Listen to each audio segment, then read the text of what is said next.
Hello, hello, beautiful people. Welcome to the Sideline Speaks with myself, Brittany Jones, alongside Jason Collins and Kevin Walker. What's going on, K Walker and Jay? All's well, all's well. Looking forward to another great one, guys.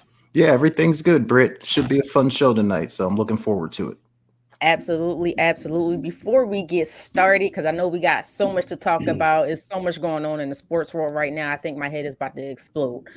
We're good stuff, of course, we're good stuff. But please, those who are watching, if you could please just hit that like button at the screen. Please subscribe if you haven't subscribed already. We're slowly but surely growing this channel. We will appreciate everybody's support. Comment if you ask us a question or comment live or make a comment while we're live on the air. We'll do our best to reply back as soon as possible. But before we get started, I got something a little special. See, somebody put this in our thread not that long ago. So I figured since we got some family members that could be potentially watching as well, I don't know. Okay, Walk if you got family members. We put this video up there, and I just want our audience to see it. I think I know what's coming. Bear with me, guys. It's a little back in the day. It's a little nostalgia, 90s grainy. nostalgia. It's a little grainy. But I just said who he was, so I'm gonna just play it right now. Here we go. Kevin Walker, wide receiver, cornerback. I'd like to congratulate everybody on the state championship this year. We went 11-0, went to the show, won the show. It's like Jason said, we talked the talk, and 90 walked the walk in 91. First time in school history we win state championships. I'd like to, congratulate everybody once again. Wish Mark good luck, Jason, Jermaine, Dreeby, Jonesy, everybody do it again next year to keep it up. I'd like to thank Coach Riley and the coaching staff. I had to do it, I love it, K-Walk. I love it, man. I had to do it. First of all, you could tell the era that it's in. It's the 90s. Your hands is like this the whole time. I was like, okay, K-Walk was cool back in the day. But just to give everybody a background, that was after you guys won in 1991. Was the state champion for your high school team? State championship. Yeah. So, memory lane. Yeah, that was good. Yeah, That's a great memory. Yeah, come on, man. You got it. I'm finding yours. I'm getting yours out there, man. Come on. I'm not the only one. Oh, wait, hold up. K-Walk had hair, too. K-Walk had the nice little high top fade. High top, man. Good. I was like, okay. We got for sure. Definitely a throwback. Definitely good old days, man. Good old days. All right, guys, let's get started because we got so much going on. My goodness. Like I said, there's a lot going on in sports world right now. More specifically, NBA free agency started this past Sunday, and some major moves has taken place. I guess we'll just get started with the big one, and that's the biggest. Well, it was he opted out, which means he ended up being one of the bigger free agent out there, and that was Paul George. He decided to go to the Philadelphia 76ers, 4-year, 212 max. He is 34 years old. I just want to get your your thoughts on Paul George's impact for the Philadelphia 76ers. Jay, I'm gonna start with you first. Britt, I think, if you're a Sixers fan or even if you're the Sixers organization, if you have an opportunity to get a guy like Paul George, I think you have to do it, right? So I think from that standpoint, it's a good move from the organization standpoint. Anytime you can add a really, really good basketball player to your team, you got to do it. The only reason that I'm saying, you got to be a little cautious about this is because we've seen big threes in the past and three stars trying to get together, and it's never really worked. I mean, outside of maybe Steph, KD, and Klay and Golden State, I don't really know of any other big three that has come together and they actually paid it off with a championship. So I think the challenge in Philly is going to be, can they figure out this three with Maxey, Embiid, and now Paul George? Can they figure out a way to work well together and actually run an offense where it just flows and it's not my turn, your turn, my turn, your turn? If they can figure that out, Britt, I think they're going to be really, really dangerous. But I'm just cautiously optimistic because the whole big three thing hasn't really worked out very well with other organizations. Yeah, I think for me, and I get what you're saying, Jay. I just think for me, it's a seamless fit because this is the one piece that they were missing.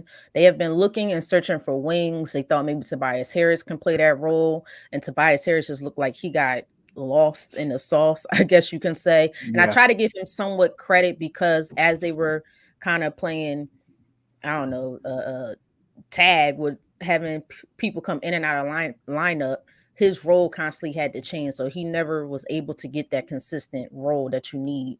Um, but with Paul George, he could play off the ball. He has the ability to play off the ball. He has the ability of the catch and shoot.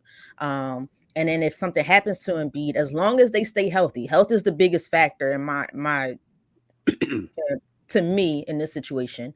Um, if they could stay, let's say Embiid can get some rest, or maybe he's out a game or two, then it could be a Maxi Paul George situation, and Paul George can step it up a little bit more if need be.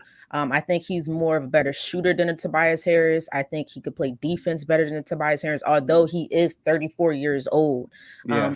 I just think this is just a seamless transition for Paul George, and I think with a head coach like Nick Nurse, he'll help them figure things out.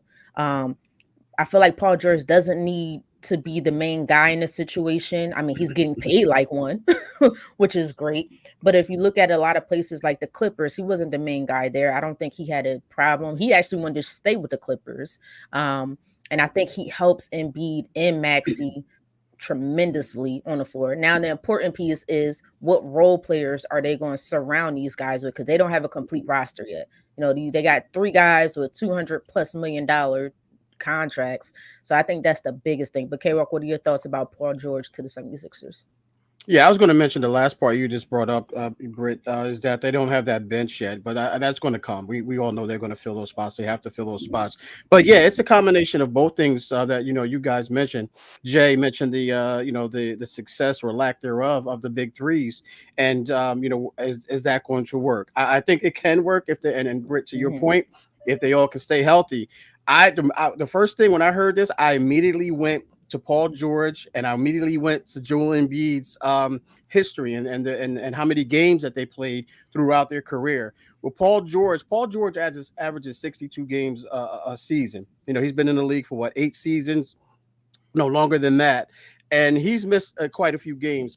Joel Embiid, during his season, he's missed quite a few games. And we're not talking about rest games. We're talking about games due to injury. Yeah. Now, can they withstand that? Can that will that continue to happen? Because Mhm. according to the numbers, numbers don't lie, is that they don't stay on the court that often. Whether they're the man or not. Even when Paul George was back in Indiana, he missed games. The Clippers last year, he missed last season. He missed games as well. So you got to ask yourself, how many games are these three going to actually play together? Because based on the history, they're going to be hurt. They're going to be hurt. I don't want to say injured, but they're going to get hurt at some point. They're going to miss some games. Mhm. So is it going to be early? Is it going to be in the middle? Is it going to be the latter part of the season? But based off of this, it's going to happen. So that's my main concern. But if everything in a perfect world, these guys stay healthy, it's a great fit. It really is a great fit because you got a guy who can play off the ball as far as Paul George. You got a guy who can bring up the ball in Tyrese Maxey, and he can facilitate and play that pick and roll with Joel and Embiid as well. I think it's an excellent fit on paper. It's a great fit, but can they still stay healthy? That's the key thing there. Yeah, that's for me. That's the biggest thing. That's Mhm. really the only thing for me is the health factor. But Jay, just to back to your point, I think because I've heard people compare. They had a big 3 in Phoenix with Booker, KD, and Bill. I almost forgot his name, and Bradley Bill. A lot of To people me, did. those are 2 different fits. To me, Booker, KD, and Bill, each of those guys need that ball in their hand. They have to have that ball in their hands. This is a different fit. This is exactly what you look for on your team. Maxi, technically he's a shooting guard until they find a point guard. Hopefully, maybe they'll bring back Kyle Lowry. I don't know how much of a starter he can be, being that he's an older guy. But if you can move Maxi back to that 2 to go more back to his natural position, hopefully a bigger point guard. And then you have Embiid at that center position. And then like we just talked about, Paul George is that 2 wing two-way wing that you look for, and those guys don't really need the ball in their hand as much to do a whole lot of damage, like a KD, Booker, and a Bradley Beal, which is a lot of one-on-one basketball, which to me does not work. These three guys, they kind of play off each other much better. Yeah, I mean, I see what you're saying with that, Britt, but my only thing, do you think Paul George in his mind is thinking like I'm gonna have a diminished role? Like, I'm not sure that Paul George is at a stage in his career where he's willing to say, "Oh, I'll just get over here and take my opportunities when they come to me, and I'll be like a catch and shoot wing." Like, I don't think that's how Paul George views himself.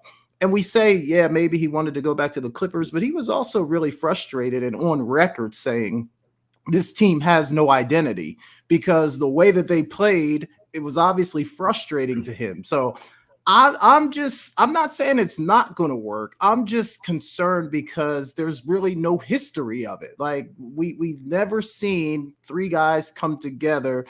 Okay, if we want to say LeBron, Bosh, and Wade, if we want to check that box, okay, but it took them time before they were even able to figure it out. So it might work. You guys might be 100% right, but who's the big dog? Who's the second option? Embiid Who's the third option? Like in my mind, I'm not sure Paul George is ready to kind of concede and say, I'm a wing player now. I don't need the ball. I'll take my opportunities when they come. If that's the case, then you don't come here because this is Embiid's team. This is Embiid's team, regardless of the fact. This is Embiid's team. He's number one. Now, if you want to go between who's number two, first of all, Maxey doesn't even have that type of mentality. He has such a team type of mentality. If Paul George want to be number two, then allow him to be number two. But we know this is Embiid's team. There's no question it's Embiid's team. Even Paul George understands that. If not, he's not going to come here. But I'm not sure Maxey doesn't believe he's a number two, because there were even times in the playoffs where Maxey was like wanting to take the last shot, wanting to have the ball late. So to me, it's just going to be interesting to see if they can navigate that. I think they'll be able to figure out, because I don't think there's as much of an ego situation as you might think. Because there's times where Harden was here, or when Jimmy Butler was here, when Embiid was trying to come down to that number two.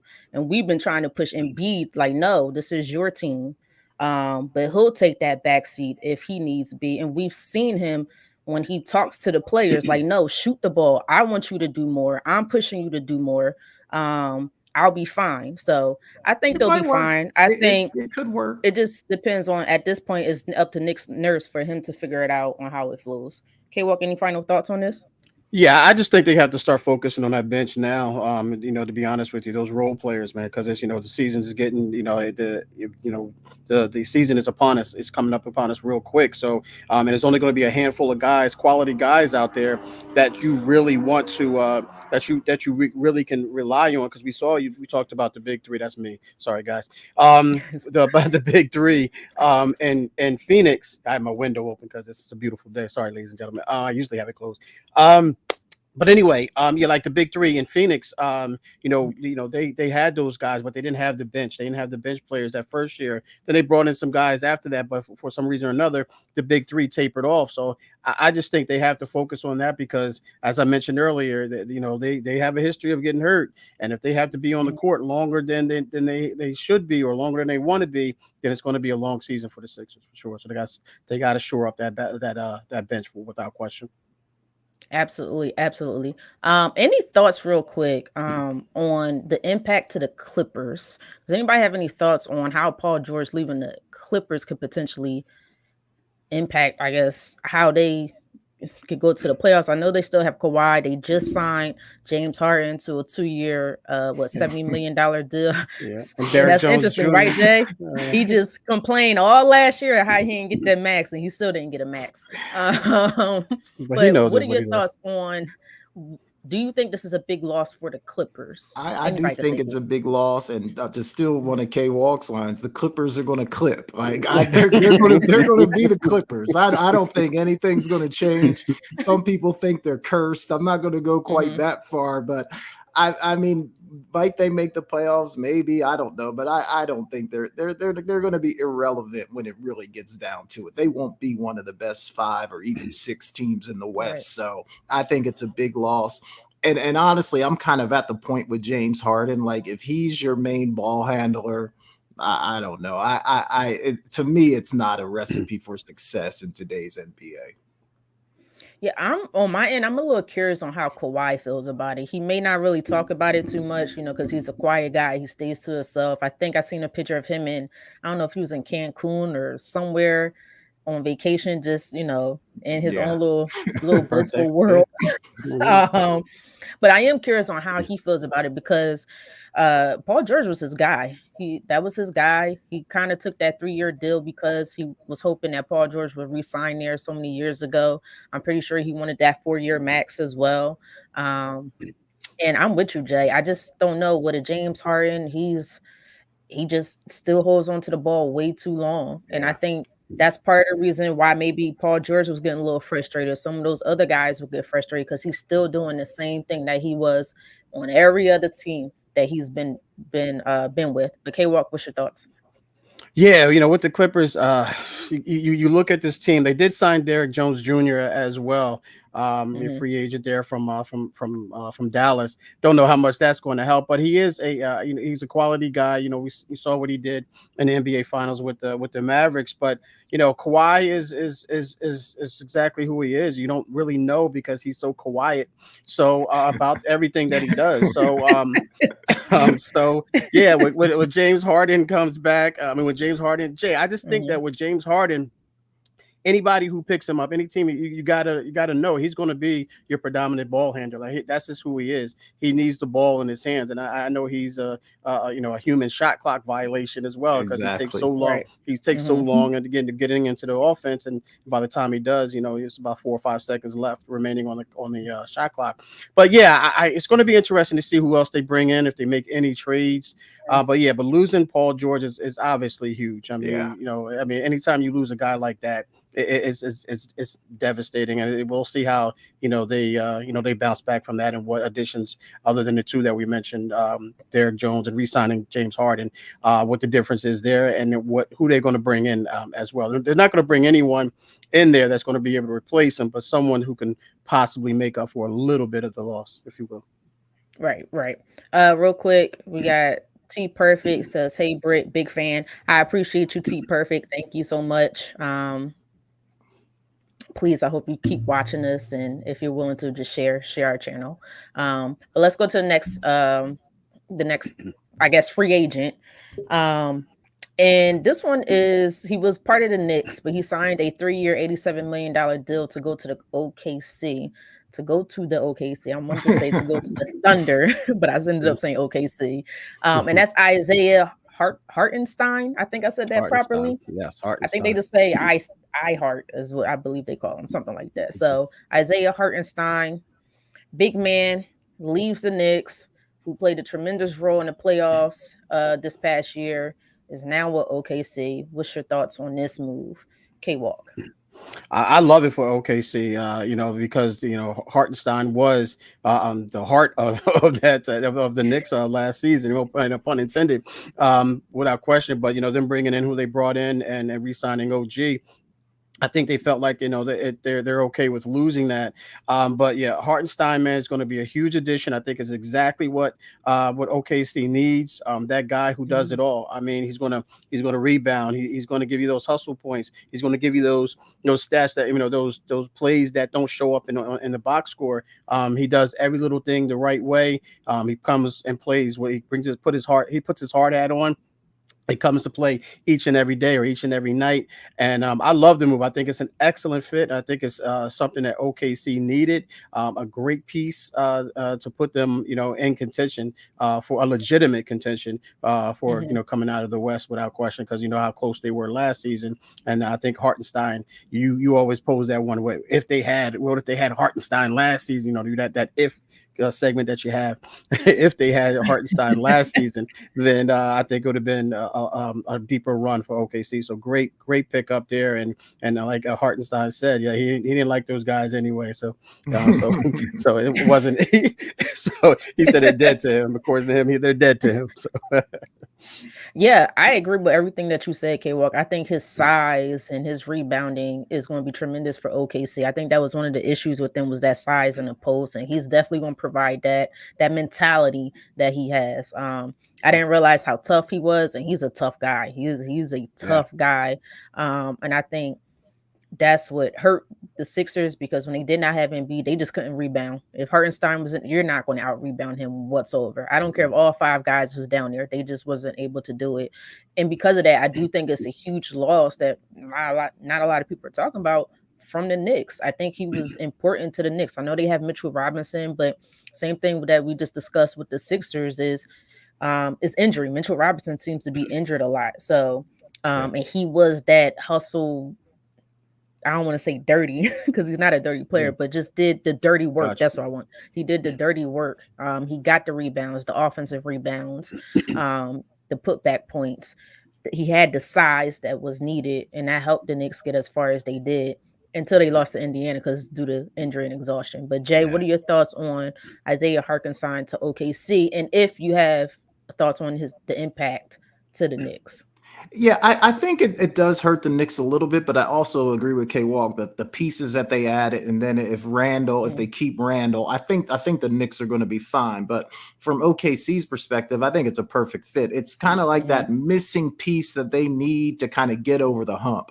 So I think it puts them in position, to possibly get to a Western Conference final, maybe even an NBA Finals, because we saw the success that they had last year. I think adding this piece just gives them another little boost up in a very, very competitive Western Conference. So I think it's a great move by OKC. Real quick, and I know this wasn't on our topic list, but before we go to the next free agency, because you just brought it up, Jay, they do still have Julius Randle. On how they played last year, because they were able to move the ball so effectively, because they were able to, they just played so well together without a Julius Randle. Can Julius Randle come in because he tends to hold on to that ball a lot? Yeah. Could he potentially mess up the flow going forward, or do you think we have something good going on? Let's figure out a way to incorporate Julius Randle. What are your thoughts on that, Jay? Yeah, we talked about this a little bit last night with Coach Riley and Britt. I think 100% he can come back, but there needs to be a conversation before he does. And that conversation is you are no longer number one. Like, this team has changed. This is Brunson's team now. We'd love to have you back, but it's going to be a different role. And if Randall can accept that role and accept, okay, I'll get in where I fit in, I think it'll be great. But if in his mind he still thinks I'm the guy, then it's not going to work, and they're going to have to think about moving off of him. But if they can talk to him, Britt, and convince him, hey, you're a big part of the team, you're just not the guy anymore. If they could do that, I think he helps. Yeah, I'm a little bit concerned that he's going to think that he's still the guy. And we've seen what happens to this Knicks team when he's operating in the post. It's like things it gets stagnant. Kind of like when James Harden wants to hold on to the ball until, you got 30 shot clock, 30 seconds on the shot clock. No, I'm sorry, 24. 24, and he's holding it until 20 seconds, and then they go. Julius Randle could sometimes be a similar situation, not as too much to the extreme, but he causes issue in the flow of that offense. But K-Walk, you have any thoughts on that? Yeah, I'm in agreement with Jay here. I think if he's willing to, to take that role spot, I think he'll be really good coming off the bench. Being, if he comes off the bench and be that sixth man, I think that he could do that. I mean, I think I agree. I just wonder. I know he is not doing that. I know that. I'm saying that's what I'm saying. If he can agree to doing that, that team would be really, really unstoppable. Not unstoppable, but very very Mhm. well in position to challenge Boston to come out of the East, because we know that they're deep. If he can come off of the bench, if he's willing to come Mhm. off of the bench and he's willing to lead that second unit, the sky's pretty much not want to say the limit, but they're in a good spot. Right. Meaning the Knicks, to go far into the playoffs and possibly the NBA Finals. But the $100,000 question is he willing to do that? And then Yeah. we looking on the outside, I don't think we're so confident in that he's willing to do that, knowing how ball dominant Mhm. that he is. I'm going to say no. I'm not going to speak for you guys, but from the facial expressions that I'm getting, I'm pretty sure that you guys are thinking the same thing. So Yeah. Yeah. I'm not Yeah, sure I he's willing to accept like willing, right, the diminished role, let right, right. alone let come off alone the the bench bench. roll, So right, Right. yeah, we'll exactly, see. I'm exactly. yeah, I'm looking at it as I wouldn't be surprised if the Knicks decide to potentially trade him. I'm saying it here right now, based off the chemistry that they have without him. And then you added Mikal Bridges in there. I don't know if he's not willing to take a diminished role. I don't it I wouldn't be surprised if they decide to go ahead and trade him, but we'll see what happens. All right, let's get back to free agency, guys, because there's a couple more that I want to talk about. Klay Thompson, we're going to talk about him a little bit later. That's going to be part of Jay's segment. So don't go nowhere. We are going to get to him. But Chris Paul, he decided to go with the Spurs. The old man, no disrespect, went to the Spurs for 1 year, $11 million. Will he help Wemby and this young Spurs team? Jay, I'm gonna come to you first. So, but I kind of have mixed feelings about this one. I love it from the standpoint of obviously you're getting an outstanding veteran point guard who can run the offense, who can get Wemby the ball. Like one of the most frustrating things about watching the Spurs last year was there were a lot of guys that it just seemed like they didn't understand that, hey, we need to get the ball to Wemby. And there would be times he'd be open or they could have threw it to him at the rim and they were busy taking shots that they didn't need to take. So I think Chris Paul fixes a lot of that. So from that standpoint, leadership, just getting the ball, understanding how to play basketball, I think he'll be great from that perspective. The only little thing that concerns me is that you do hear things about Chris Paul about not necessarily maybe being the easiest guy to get along with and not necessarily maybe being the best teammate in the world. And for a young Wemby, only in his second year, what is he, 19, or maybe be 20 years old next year? Yeah. Is that a concern at all? I'm not saying it is, but that's just maybe the one little thing in my mind that might be something to think about. But overall, Britt, I think it's a positive move. Yeah, I think Chris Paul, I know he's getting older, but he's very wise when it comes to the game of basketball. His IQ is exceptional, and I think he will provide a lot of benefit to Wemby in that young team. He'll help direct them. He's basically going to be the second coach on the court for them. So, and like you just alluded to, he's going to understand Wemby's weaknesses versus his strengths, and he's going to put him in a position to ensure the second person outside of Coach Pop, of course, to ensure that he gets to ball where he's most strongest at, where he can do the most damage. Chris Paul understands that. Chris Paul also understands the pace of the game. Let's slow it down here. Let's speed it up here. Now, he may not be able to speed it up as much as he wants to, but you guys get where I'm going with this. Even if he has to pass it to one of the young guys, like say, hey, take it, just go with it.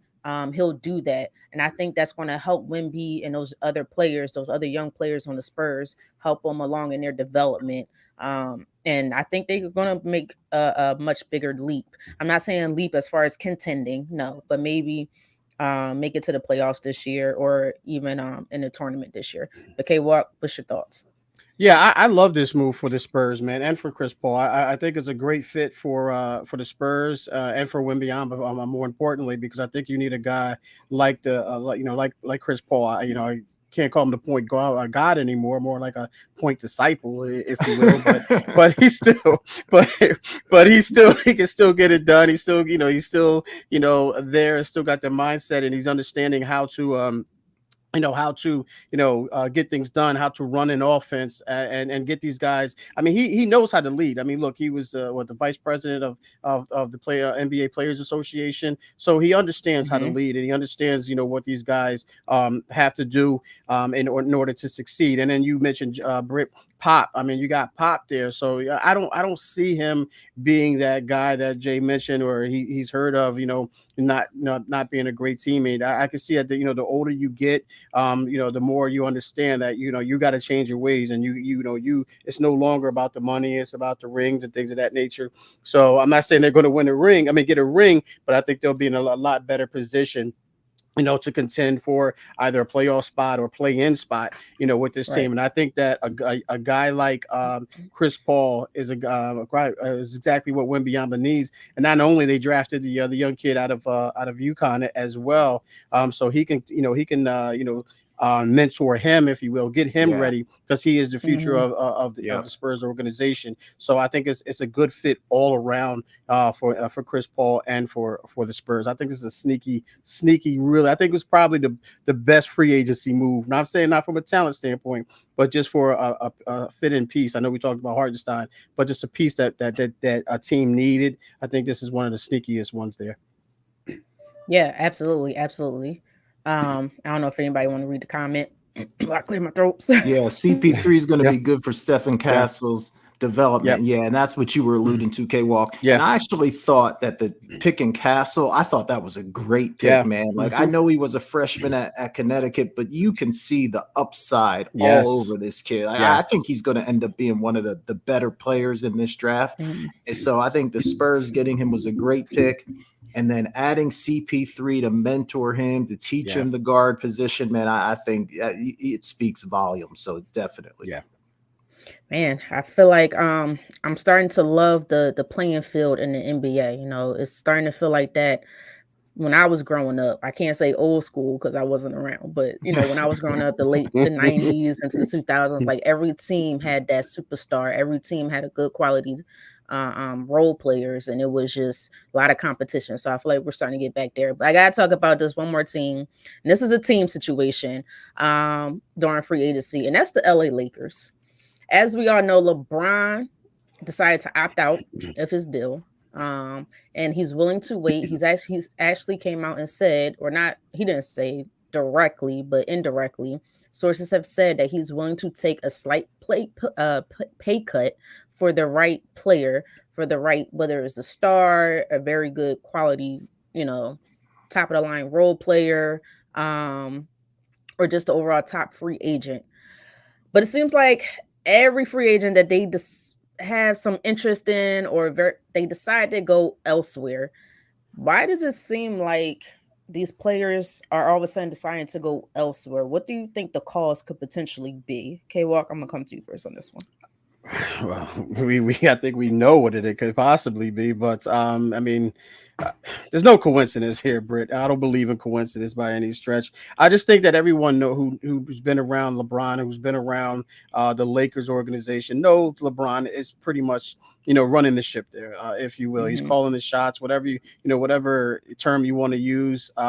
We know JJ is his guy. He's the coach. His son is drafted. I mean, the writings on the wall. I mean, we really don't have to be huge basketball fans to see exactly what is taking place there. And for guys to jump ship, they just understand what it's about. It's about LeBron, being the guy and running the ship. And guys don't want to play under LeBron or play with LeBron or under LeBron as well. If you want to look at it, from the a standpoint of being, him being that guy who's calling the shots. Right? You can say Rob Pelinka is the the GM, and JJ Redick is the head coach, but we know who's pulling all the strings there and pushing all the buttons. I call them the right buttons.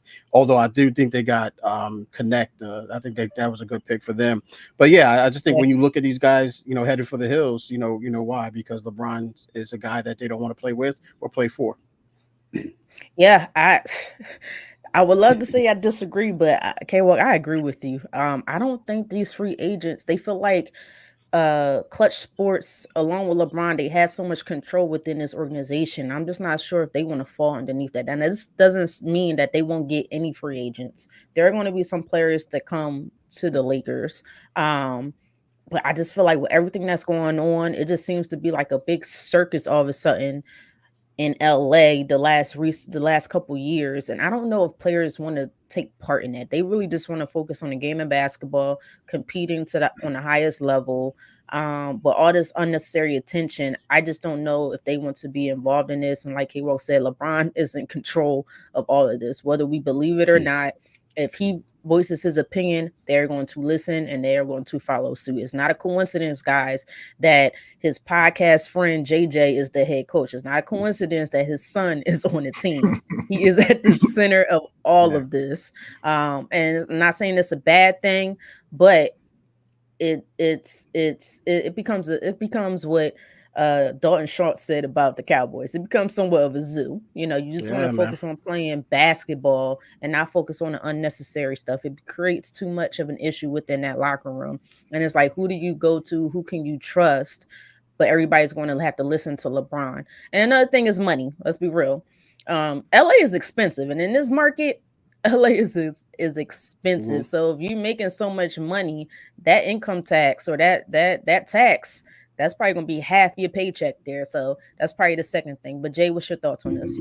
Yeah, no, I agree with what you guys said. And I would just add to that, like a lot of these free agents, especially some of the older ones, they want to win, right? And there are teams that are more ready-made to win right now. And the Lakers just aren't in that position. So I think saying, hey, if I want to win a championship, going to the Lakers probably isn't my best bet right now. So I think that's part of it. And also, Britt, you kind of alluded to it. Like the organization just feels messy right now, right? Like whether it's firing coaches every year or every couple of years, they don't really have a lot of money to really pay guys what they're worth. So I think in addition to LeBron, there's all kind of other issues as well that keep top level free agents away from wanting to go there. Now you're right, Britt. They'll get they might end up getting a second or third tier guy, but I don't think they haven't been able to get anyone that's going to make an impact. So between they're not really championship ready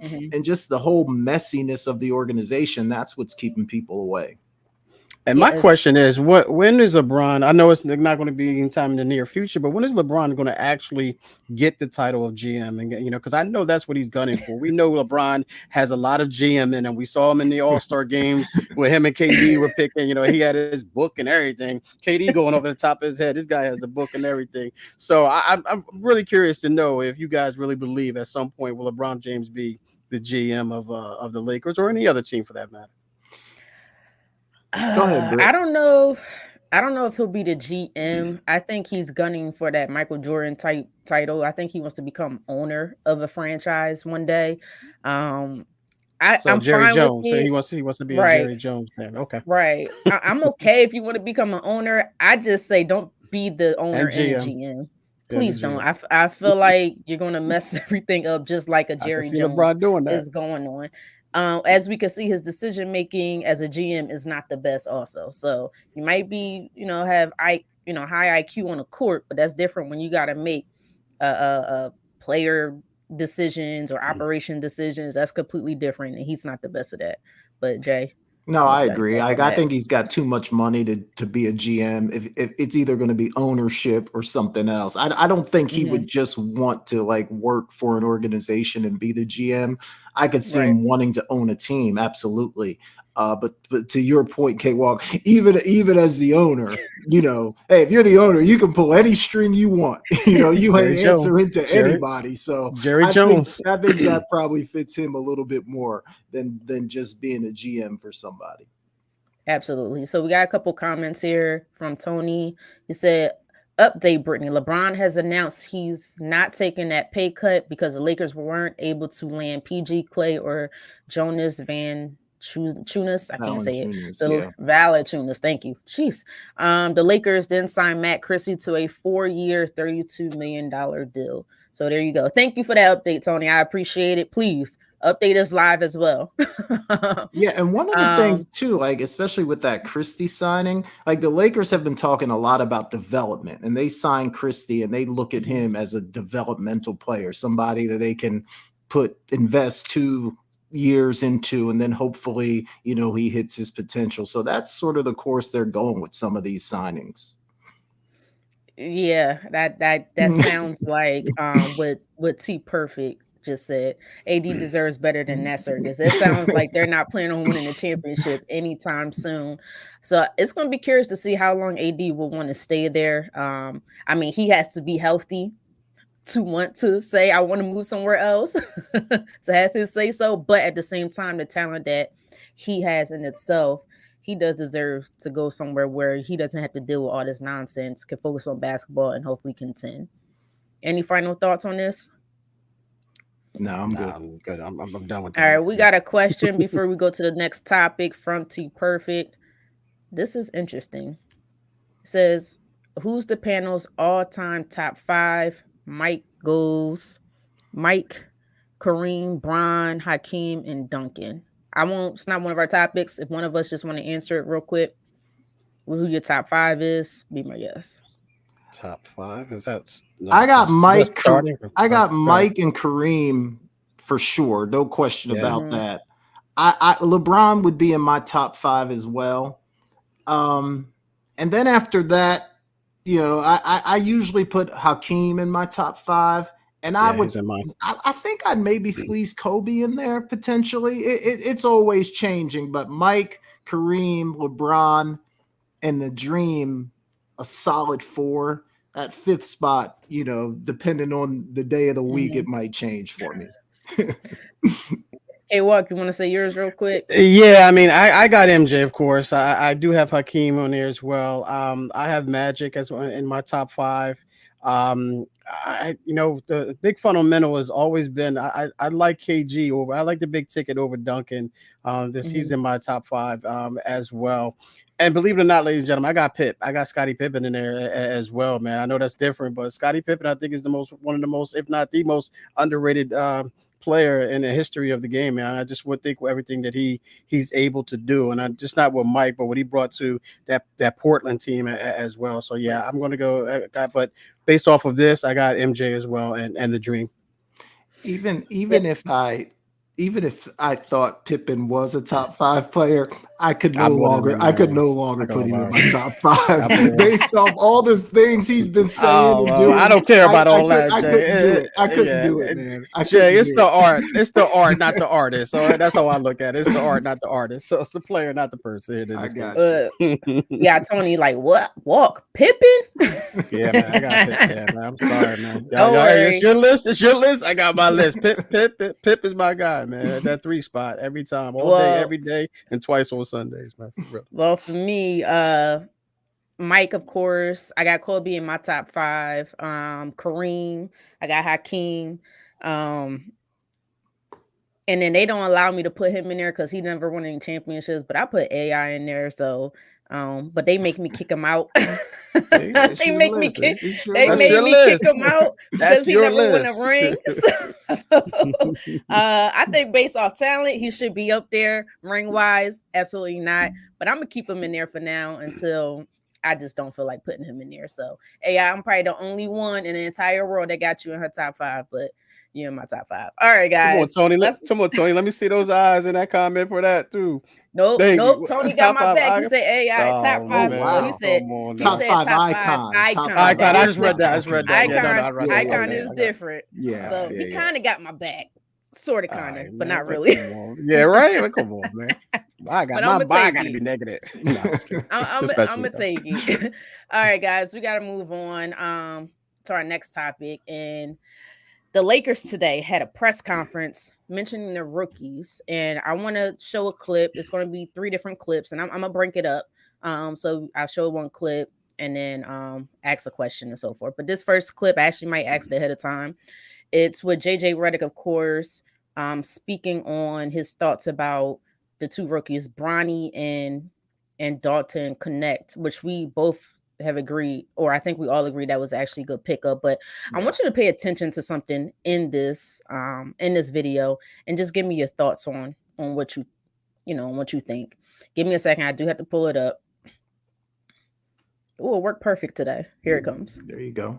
Times. A couple questions. JJ, first for you. Going through your first draft, what did you like about Dalton and Bronny, and what was it like having them be the first two players that you were able to help select? Yeah, I mean, I was thrilled to be. Oh boy, we doing this again. Hold on, guys. Sorry, technology is not it. Yeah, I mean, I was thrilled to be in the draft room. It was a very amazing experience for me. We didn't think Dalton would be available at 17, but he provides something that we just don't have. You know, he's a movement shooter. He can obviously play off the bounce. We viewed him.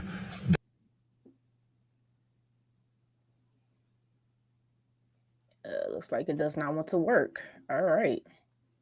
So which is Rob and I did not give Bronny anything. Bronny has earned this, right? Bronny, he talks about his hard work. Bronny has earned this through hard work. And for us, prioritizing player development, we view Bronny as like case study one, because his base level of feel, athleticism, point of attack defender, shooting, passing, there's a lot to like about his game.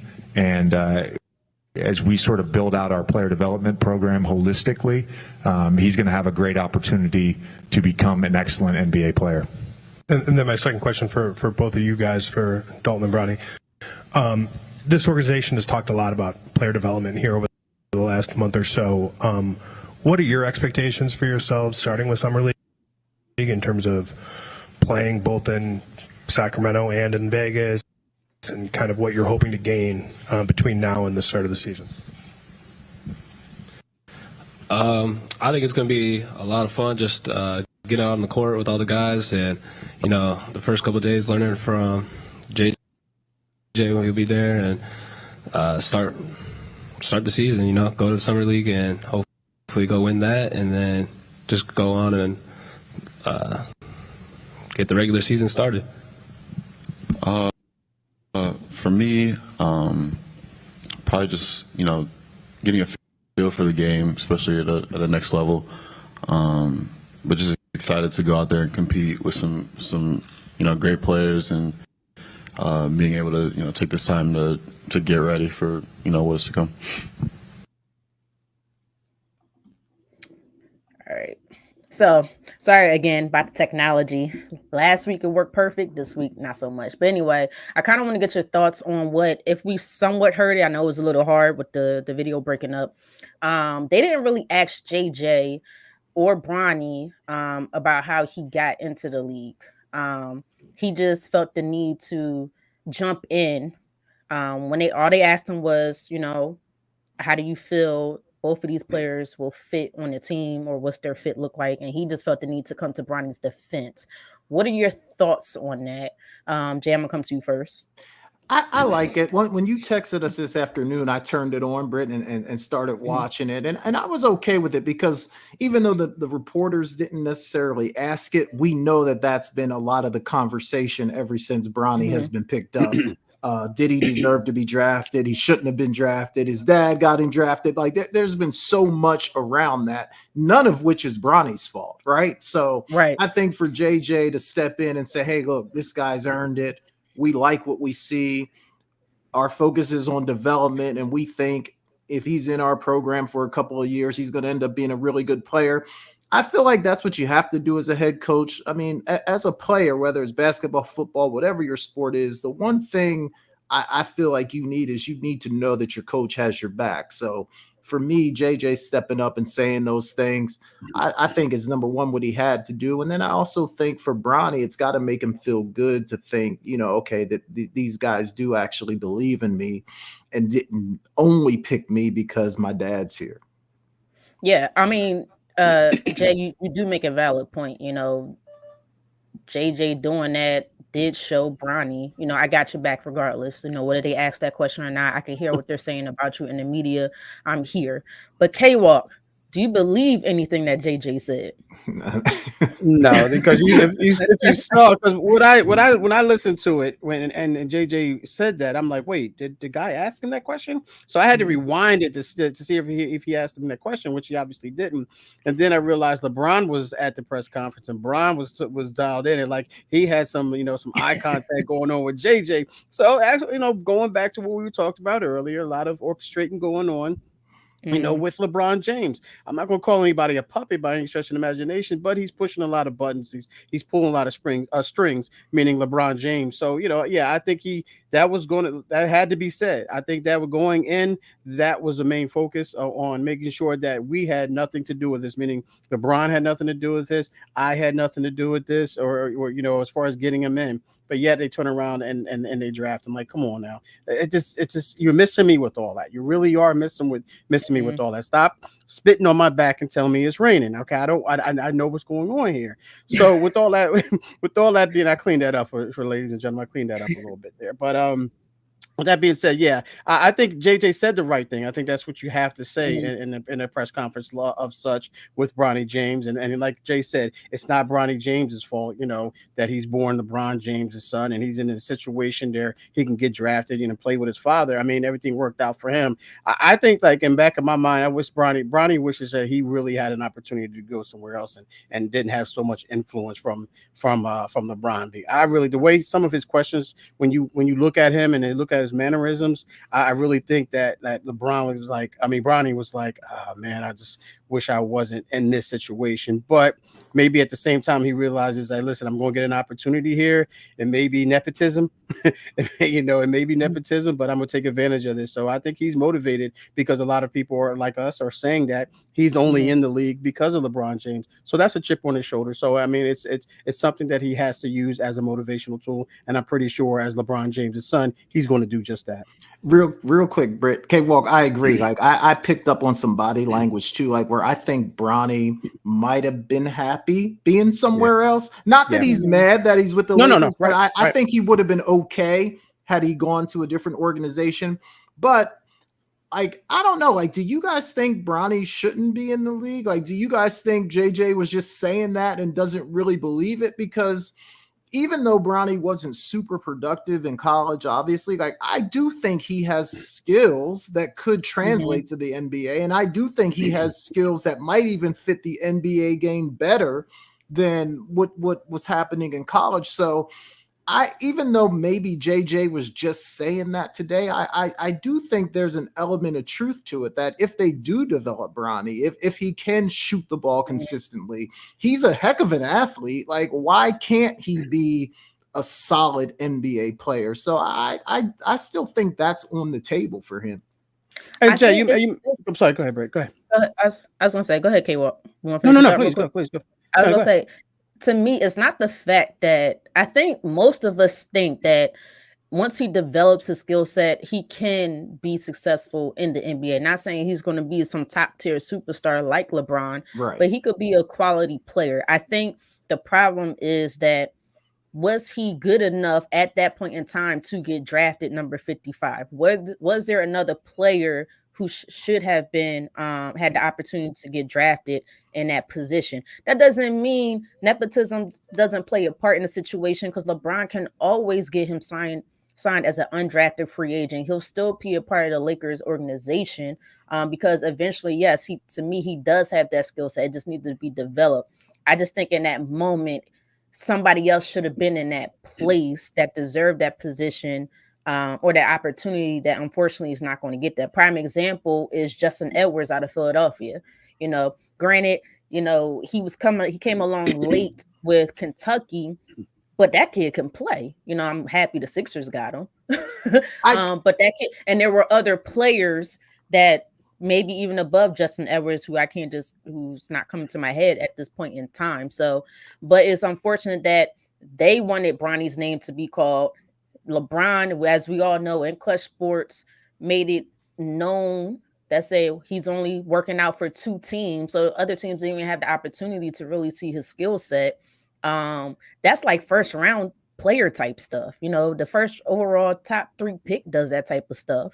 Allow him to work out with other teams, allow him to go through the process as a normal athlete, and have his own experience. But LeBron's still going to have his back. LeBron's still going to get him into the league. That's fine. I don't think that's the problem that he's in the league. I think it's how he got into it. But the only thing I'll say to like taking the opportunity away from someone else that could have been drafted, like in the end, like once you get down to like when you're at the 55th pick, like it's not like they picked this guy in the top 10. When you're at the 55th pick, I mean, come on. Like if you're sitting there saying, oh man, I would have got drafted if it wasn't for Bronny. Well, how come none of the other teams picked you? Like you had tons. So I just thought, I'm not sure I buy into the fact that he's taken an opportunity away from someone else, because if someone else was that good, why didn't one of the other teams pick him? And again, I just go back to my point. Like I do think he's an NBA player. And you're right. Maybe if he was, if he was just another kid, not with the last name James, maybe he wouldn't have got picked. But I don't think the only reason he got picked, I put it this way, I don't think he's some bum that can't play, and the only reason he got picked is because he's LeBron James' son. I think he's good enough to be on an NBA roster. No, I don't think he's a bum at all. I've never said that. I always thought Bronny has talent. But let's be real. What's the reason why the Lakers picked him? But I guess like who was the 54th pick? So whoever the 54th pick was, I guarantee you none of us know who it is. Or the 53rd, or 52nd, or 51st. Right. Sure, Jay, I don't know who the first overall pick was. We don't know these guys anyway. So to me, it's not a big deal. But go ahead, K-Walk. No, I'm agreeing with you, and that's what I was going to go with, is because especially in this particular draft, and Jay, we talked about it last night, and I think I said it ad nauseum that I believe that most of these guys are going to be G League guys. So he's right there in that situation. I said it last night. I thought Bronny James was just like all of those guys that got picked. Well, not all of them, but in the second round and late first round, thought they were going to be G League type guys and developmental guys. And I think Bronny James is a developmental guy, in my personal opinion, because he did lose a little bit, by with the whole situation, with the cardiac arrest and everything. So he didn't get a chance to to get into the gym and work on his craft and things of that nature. I understand that, and I'm sorry if I said it, if I came across as saying Bronny James is a bum. By no stretch of imagination am I saying that. Neither am I saying that. No, I'm not saying that at all. I'm saying that obviously the only thing I'm saying is that he orchestrated LeBron James to get him there. But Bronny James, I think especially in this draft class, he's deservingly to be drafted at 55. I mean, he could have been higher. He could have been a lot higher, but their agent, I forget his name, was telling teams not to draft Bronny James. If you draft him, he's going to go overseas. So they were manipulating the draft as well for the most part. So I definitely think that that he's worthy of being drafted in this class without question. Yeah, I'm a little different in the standpoint. Like I said, I don't think he's a bump. I've never said that. When we talked about no, I'm not saying that. I'm trying to make sure that I didn't come across like that. No. I'm just saying when we talked about him last year or a few years ago, I think I was only the few people that had his back because I could see his potential. But I do think there were other people who were better than him. Even in high school, Bronny wasn't one of the top tier guys coming out of high school. That's their class now. So none of those guys can get drafted all of a sudden. I mean, let's be real. But he was a McDonald's All-American. It's a lot of them. He's getting a guaranteed contract as a second round pick. How many guaranteed contracts? How many other second rounders are going to get guaranteed contracts? None of them. Those are usually two-way players. He's not getting a two-way deal whatsoever because of the impact that his dad is having. Again, that's not Bronny's fault. That's not his fault. But I'm just saying you take away opportunities from somebody else who may be a little bit more deserving in this moment as of right now. Now, 5 years from now, 2 years from now, Bronny works on his game. He could become a big time player. Now it's going to be a different story, but we've seen something different. That's all I'm saying. But yes, I think Bronny can develop into a Jrue Holiday type of player if he continues to develop that way. If the Lakers want him to develop that way, they may want him to develop into a different way. But to me, we'll see. Look, it's going to be the summer league, and he's going to have eyes on him. All eyes are going to be on him. They're going to develop that team around him. They came out and said it. This is basically going to be Bronny's team even though you got a first round pick who to me probably should have been a top 10 pick in Dalton Connect. They're saying this team is going to be Bronny's team. So, but we'll see what happens. Yeah, I don't disagree with any of that. The only part I disagree with is the part about taking an opportunity from someone else, because like at 55, who cares? Yeah, I'm not going down. I mean, I just don't think anyone has an argument at 55 like, oh, I should have been picked. That's all I'm saying. I agree with that. Well, I'm just saying we all know the real reason why Bronny was picked. So it's not a coincidence that the Lakers was there at 55. But let me ask you this. Like it's not a coincidence. Because you're saying the only reason he was picked, like we all know the reason he was picked. But if that was the case, why would they even need to call other teams and say, hey, don't pick this kid? He's not going to play for you if you pick him. Like, obviously there were other teams interested enough that they felt like they needed to call and say, if you pick him, he's not coming. So I don't know that was the only reason he got picked, because other teams had a baseline level of interest. But who's the main? Who's the main guy they was trying to entice to come to this team? Was LeBron. LeBron said, "I want to play with my son," regardless of what Bronny said. Bronny is the one that said, "I don't want to play with my dad. That's my dad's dream." LeBron made it known, "I want to play with my son." So that's why they were going to pick Bronny. I mean, yeah, LeBron to their team. I think you're right. I think that could definitely be true, but I guess I just disagree with you that he's not a draftable player. I think he's certainly a draftable player, especially in this draft. I'm not so sure, because I think there are players who did not get drafted who should have had their names called. I can't think of one. Whether earlier in the second round, later in the second round, whatever. I think there were a couple players whose names should have been called. I can't think of their name, but I just said one earlier. Justin Edwards was one of them. There was another guy who was Bronny's teammate. I think he was one of them. And it was a few other guys. So there were other players out there. So, but most of us, like I said earlier, most of us didn't even know who the first overall draft pick was. So, because we weren't paying attention as much this year. So that's kind of on us as well. All right, guys. I had another video to play as far as Bronny's thing. I don't know. I might just, I guess, bypass it, because it was basically Bronny on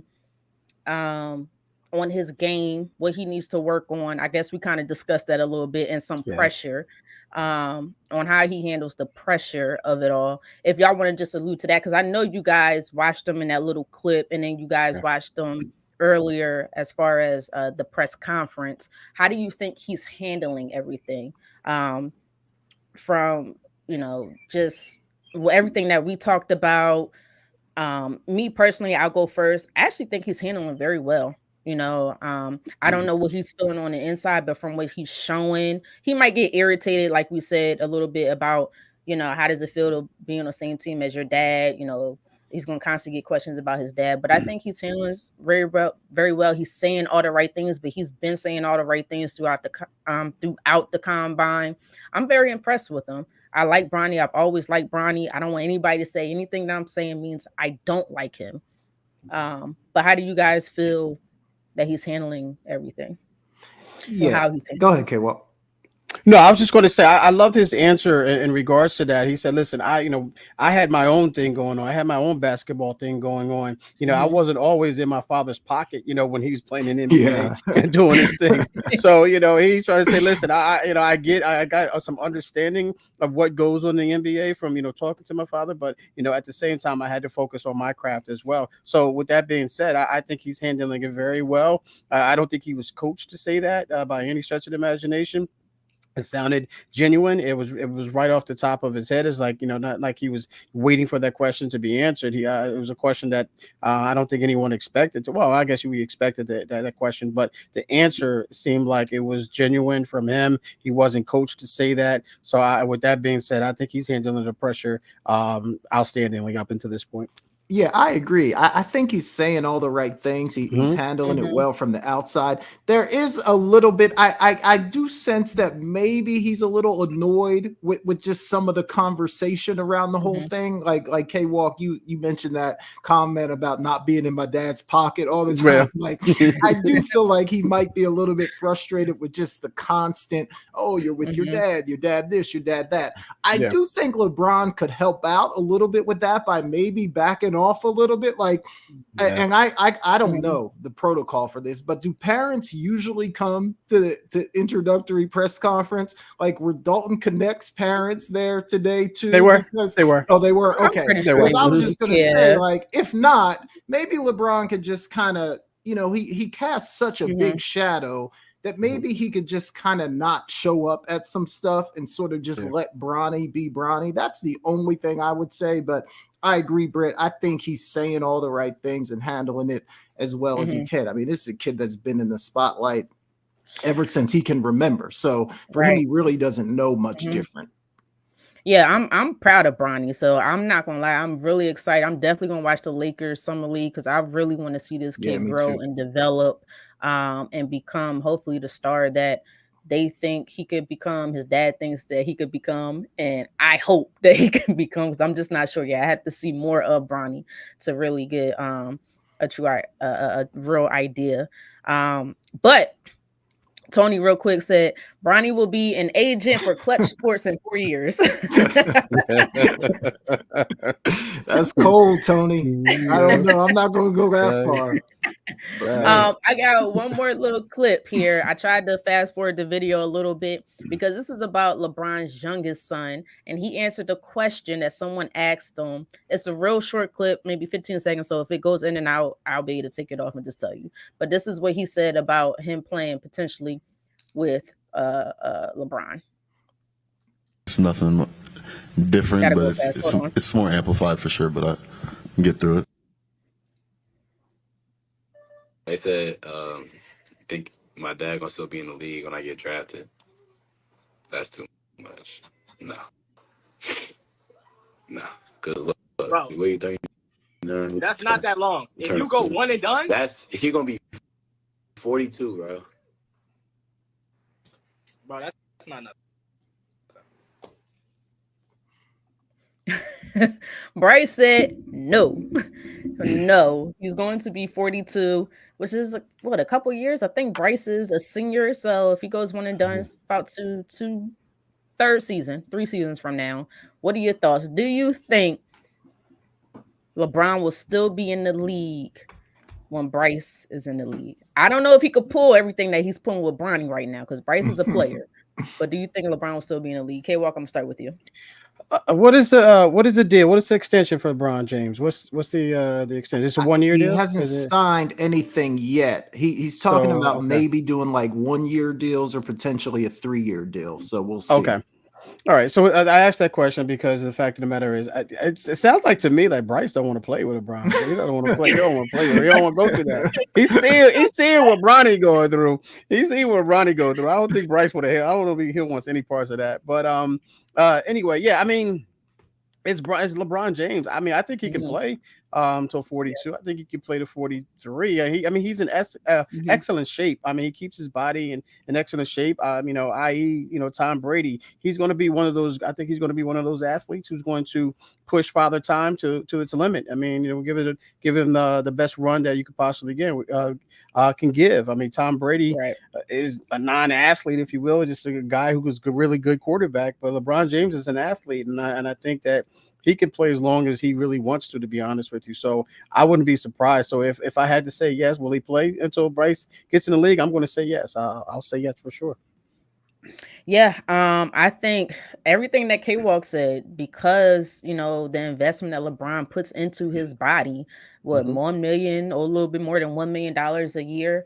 Look how he played this past season, still at an elite level for his age. He's 39 years old as is. So another couple years, I don't think is an issue. And how long did Vince Carter play?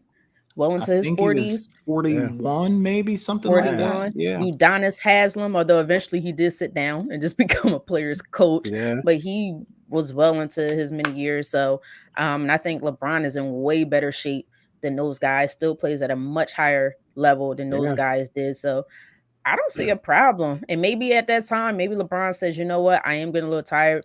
Maybe he does want to wait till Bryce and maybe decides to play more of a bench type role, but I don't see that. He's going to want to, if he's going to be in the league, he's going to try to maximize his time and his dollars, number one. So, but again, like I said, he's not going to be able to pull. Well, he pull with Bronny, he's not going to be able to pull with Bryce because Bryce have no play. part of that. Yeah. Bryce, I think I could see him as a first round draft pick if he continues to develop the way he's developing. I think he's the much better player amongst the two. You know, hopefully they're young and there's no injuries or anything that occurs. But Bryce is a player. But Jay, what's your thoughts? No, I think as long as LeBron wants to play, he can certainly do it. I mean, he's as long as he can avoid like a catastrophic injury, like if he blows his Achilles or tears his ACL, something like that, that could derail him. But if he can avoid a catastrophic injury, I think he could certainly play till 42. Like he's not even at like the old man on the court phase yet. Like he's still playing pretty well. Like so he still has to get to that old man on the court phase, and you can still squeeze out a year or two even once you get there. So he could definitely do it. It's just going to be if he wants to or not.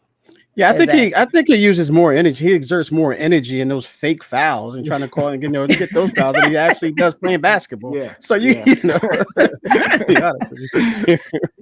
All right, guys. I have another video, and that was dealing with the next topic. I don't know if I'm gonna go to that topic because this videos, and I need the video for this one, has been going in and out. What y'all think?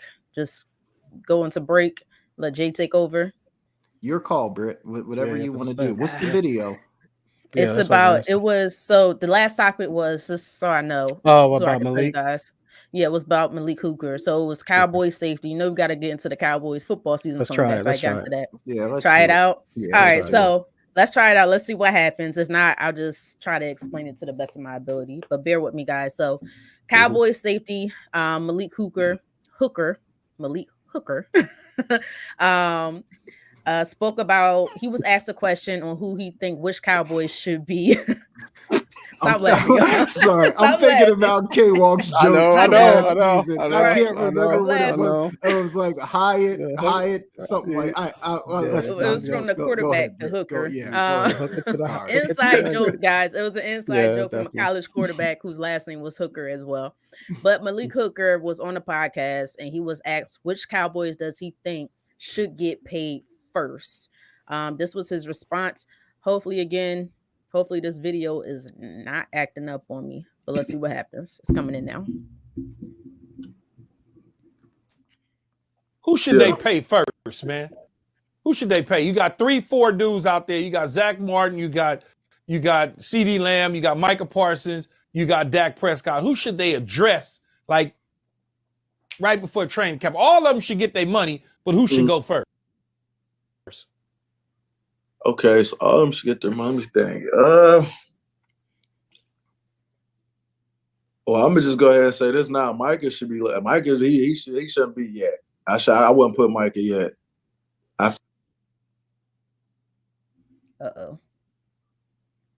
Let me fast forward. That he don't even know that he can scratch as far as what he's doing. So I would say Micah. I would say Micah's last, just for that reason. And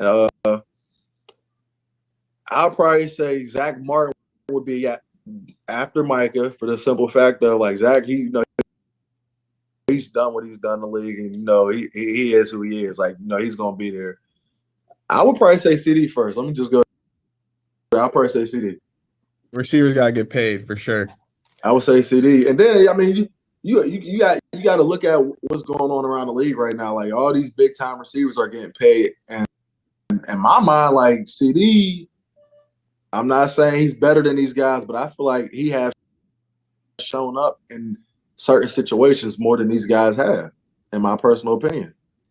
I just feel like he does. Like, you got to think of all the backlash the Dallas Cowboys get all day. There might be a game where, just not his fault. He might not get the ball thrown as much to him. But even when he does get the ball thrown to him, it's always a big play. It's always something that's electrifying for us as a team. But then you look at these teams like no disrespect to Justin Jefferson, because he's a great player too.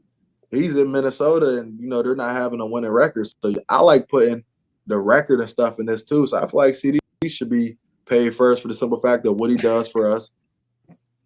How valuable he is for us, the leader he is for us as a team. Like CD's one of those guys. Like if he's playing in that game and he's lining up, it's going to be a long game for Everest Garden, regardless of what we got going on, whether the offense is intact or not. He's going to go out there and he's going to make somebody be aware of what he's doing. CD1. I'll go CD1. You can interchange Zach and Dak at 2 for other reasons. You can interchange both of them, I feel like. And then, like I said, you rather pay an offensive lineman than the quarterback? Yeah, I feel like because of the simple fact of when Zach Martin ain't out there, you see how it is for him. Like it's rough because not only just for his performance, that confidence for guys around him. Zach Martin gives a lot of those offensive guys confidence to go out there and be able to perform how they do. Little do a lot of people know, like, yeah, they're great, but when Zach Martin. Well, that was about the end of it. So. Yeah, that's symbolic. That was about the end of it. So you guys heard him. He said he wants to pay CD first. Then Zach and Dak are interchangeable. Micah Parsons, he's putting dead last regardless. Micah Parsons is dead last. Do you guys agree that should be the order in which the Cowboys should pay these players? K-Walk, you were shaking your head a few times. I'm going to come to you first. Do I agree with that order? Hell no. Come on, man. Come on, Malik, man. I know he's got a little issue with Micah, man. I'm not saying put Micah first, but you got to put Dak first. You got to put Dak first. You got to put CD third. You got to put Micah. Second. Micah third, and then Zach. Didn't Zach already get his bag? Did he already get a bag? Last contract he got a decent bag, right? Yeah. So no. So I get it. The linemen are important. They protect it. You can make a case for that. I get it. Anyone can make a case for linemen protecting the quarterback, and if they're not protecting the quarterback and they can't get the ball to the receiver, I get all that. But Dak, you got to pay Dak first, man, because without Dak, who's throwing you the ball? CD, Trey Lance. We seen that movie, brother. We seen that movie. So it's a short film, by the way, ladies and gentlemen. But nonetheless, I think you got to go in my order. I think you got to go with Dak because he's the head of the snake. He's the head of the offense. He might not be the best. The best quarterback out there, but he's the best you guys got. These franchise quarterbacks aren't falling out of the trees if you shake it. So yeah, I think you go Dak first. I think you go CD, Micah, and then Zach, in my opinion. Yeah, it's very interesting. K-Walk, before I have Jay go, quick question: could he be saying that because you think? Does he really believe in Dak? I know if you watch the whole clip, he did, say all the good things that Dak was doing. So let me make that clear. He did say, Dak is a smart quarterback. He works hard. He studies hard. But a lot of players could say the right things, and most players should know that you got to pay your quarterback first. He's one of the most important, if not the most important player on the field. Do you think these guys believe in Dak? I don't think they may not believe in him. I'm not sure if they believe in him, but the way it sounds, they're not protecting him. So that leads you to believe that they don't believe in him. So with that being said, if you don't believe in him, who are you going to go out there and get? I'm not talking to you guys. I'm just talking about Malik. Who are you going to go out there and get? If you don't pay Dak, if he walks away, who's out there for you, brother? There's not franchise quarterbacks aren't falling off the trees. No, he's not the best in the league, but he's the best you got. He's the best you got. So you got to pay that man. I mean, the league doesn't pay these players. It's the organizations that play these players, and then you got to look at the value. How much do they mean to their respective organizations? So Malik's got to look at it that way. Unless he knows a quarterback that's out there that Dak walks away and they can immediately plug and play and then lead him to the Super Bowl, then he's got to have Dak's back all day every day. Jay, what are your thoughts on the order in which he put these players to get paid? And same question. I think I disagreed with almost everything he said, to be honest with you.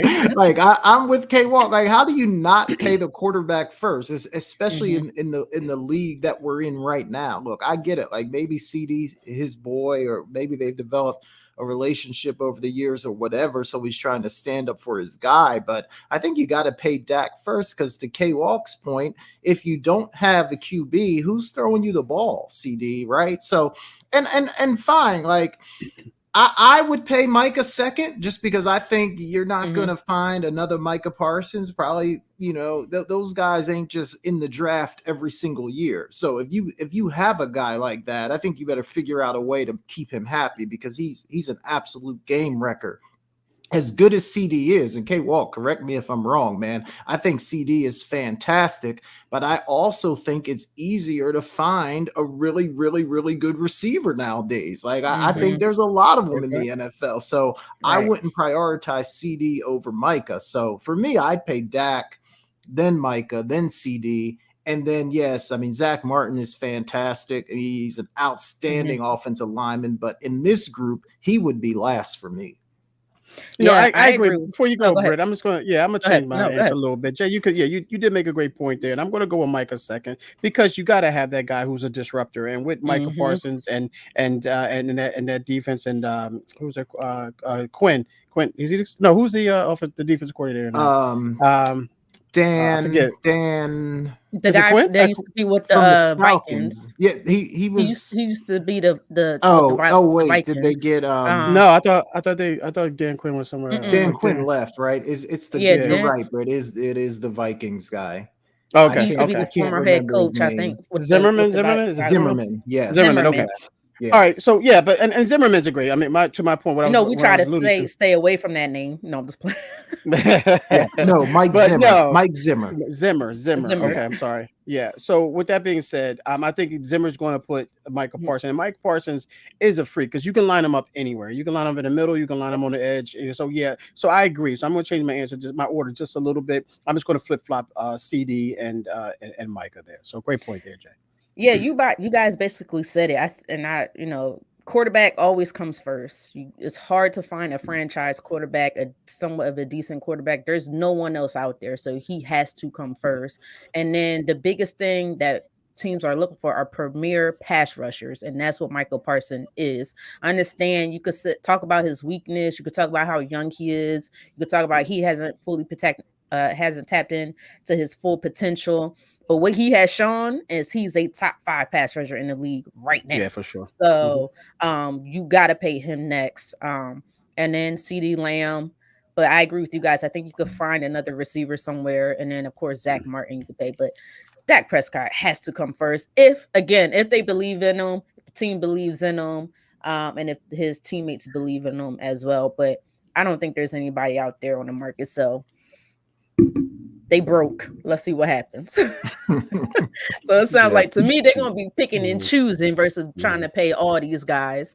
It's going to be very, very interesting. But all right, guys, we're going to head into break now. Before we head into break, I'm just going to ask that everyone who is watching this, please, if you can subscribe to our YouTube channel at The Sideline Speaks, we would greatly appreciate. We're slowly but surely growing our channel. We so appreciate all the support. Please share, like, and comment as well. Again, if you ask us a question, if you make a comment live while we're live, we'll do our best to get to your question or your comment. And you can also find us anywhere you listen to your podcast. Oh, and we're also on Twitter as well. I'm sorry, Twitter, X, whatever it may be. Now this break's going to be a little bit different. It's about 20 seconds, so bear with us. When we come back, though, Jay's going to come back. We are getting back into free agency, so we are going to talk about Klay Thompson as well. I know that was the other big free agent that we have not discussed, but we are getting to it. But Jay, this one's for you. Jason Collins, tailback, inside linebacker. It was truly a dream season. We talked the talk in 90 and walked the walk in 91. I would truly miss all the seniors, that have been with me for 3 years. But, it's time to move on now. Just like to say, stay champs. What else can I say except we guaranteed it? Let's stay together now, baby. Rhythm spoon. Rhythm spoons. Oh man, you got Good me, Britt. stuff, Britt. You Good got stuff, me, Britt. Britt. I thought I was safe. I thought I was safe. Welcome back to Sideline Speaks. I'll do the introduction because I know I threw it off. But Jay, I had to get you. I had to find it. I found it. I'm like, K-Walk's not gonna be the only one. Jay, I had to get you in You there got as me. well. That was good. That was good. And my though. Cole Brown for Martin. Rhythm spoons. That's a great memory. Great memory. All right, Yeah, y'all. good Let's stuff. get back to the NBA talk because I do want to talk about Klay Thompson. And I guess I got a couple questions around the topic, but for me, the first one is, do you think Klay made the right choice? I mean, obviously, there was a lot of interest from the Lakers. I'm sure there were some other teams that were in the mix as well. Klay decided to go to Dallas. K-Walk, do you think this was the right choice for Klay? I do, Jay. I do. Not just because of the money standpoint. And Britt mentioned how expensive it is in California to live in California and interstate taxes in Texas. So yeah, so it's a smart move there, first and foremost. But from a basketball standpoint, I think that's where he wants to be. I think he knows that he's not that guy anymore. He's not that Splash Brother. He's not a part of the Splash Brothers, and he knows that the Warriors weren't going to value him as such, and I think that he may be that guy that can come off of the bench. I think he'll be that guy that come off the bench because if he's a starter, he's just, I mean, he may be a starter. I just don't know because there's a lot of stuff going on right now as far as it's early in the free agency and we don't know what they're going to add. But right now, I think it's a great fit. He doesn't have to be that guy, that second guy, like that he was in with Golden State and with him, Steph and Draymond. I think he's willing to take a step back. He's willing to say, okay, I'm not the man anymore. I'm not the man I used to be. So yeah, I think that's a good fit for him. A guy that he can't create his own shot anymore. He's a defensive. I mean, he's a three-point shooter at best. So I think that if he just sits in the corner and hit the mid-range shot and just get into an open spot, I think Kyrie and then Luka is going to be able to find him. So I think it's a really a good fit. I like it. I like it a lot. I really do because I think he's not going to be willing to be the guy he was in Golden State. Real quick before I go to Britt. Okay, I always wonder about these athletes, man. Like, do you think Klay thinks he's not the guy he used to be? Because I feel like Klay was frustrated in Golden State and felt like maybe he wasn't getting the respect that he deserved. And everyone said, yeah, this was a down year for Klay. But if you look at his numbers, they weren't really all that different from when he was Klay Thompson. So yeah. I'm not sure Klay is thinking I'm coming off the bench. I think Klay thinks he still has a lot to give. But what do you think? Do you think he's willing to accept like a bench role? Well, I'm not going to say a bench role. I think he may fall into that role, but yeah, I think he's willing to do that, Jay. Because I think I really don't think he has the confidence that he had once he came back from that Achilles and that ACL injury. I think that's always going to mess with you, regardless. I've never experienced anything like that, knock on wood. And so, but I just think that you could tell he was a different player, even after 2 years after removed from that. He just wasn't the same guy that we seen him going to the basket. Occasionally he'll try to do it, try to prove to himself that he could still do it. He had the confidence and he had the ability to do it. But I think after last season, when he was a shell of himself, I think he's realizing that, Jay. I know the ego is a hard thing to deal with with men and athletes. And so, but yeah, I think the older you get, the more you will start to realize that you have to listen to your body. And I think he's listening to his body, and his body told him, like, listen, I got to go somewhere where I'm not relied on so much here. I can still do a little bit of the things that I did before, but just not at a higher, the higher demand, if you will. Yeah. Britt, what do you think? Did Klay make the right choice here? I think he did make the right choice. I think it's too much craziness going on in LA right now. And I think he just came from some mess, kind of, sort of. It's always an issue with Draymond Green. There's always something crazy going on surrounding him. Although, with them, they were winning still. But I think he went to a place where you could focus on basketball. I think he will be a starter with the Mavs. Because although he may not be the same Klay Thompson from 3 or 4 years ago, or whenever they were winning those championship. I still think he benefits that team. I still think he's an effective 3-point shooter. He may not be the defender he once was, but he's a better defender than whatever they had on that team. They did step it up in the playoffs, but I think he could really make a difference with this team. And similar to how I feel about Paul George and the Sixers, he's that wing to me that they were missing. He could slide right in, because I understand Luka is huge. Luka is a major liability on defense, complete liability on defense. I think he could be that third scoring option, so he won't have as much pressure on him that maybe he did a little bit with the Warriors. I know they, players or fans and people got on him because he wasn't as effective of a scorer like he once was. But I think with the shooting surrounding him, he just adds another missing piece. Because we said it all postseason, they need another shooter. They don't have enough scoring. Yeah. But there's your scoring right there. Maybe with another off season, maybe with some time, maybe with his confidence coming back. I feel like this is a new opportunity, a new beginning for him to get away from the Warriors, to get away from all that nonsense, start over. Maybe his confidence comes back, and then we see more of a sniper of a Klay Thompson. Because for some reason, I just think for me, it's a confidence thing with Klay, because your sniping ability never really goes away. Right. Athleticism may disappear.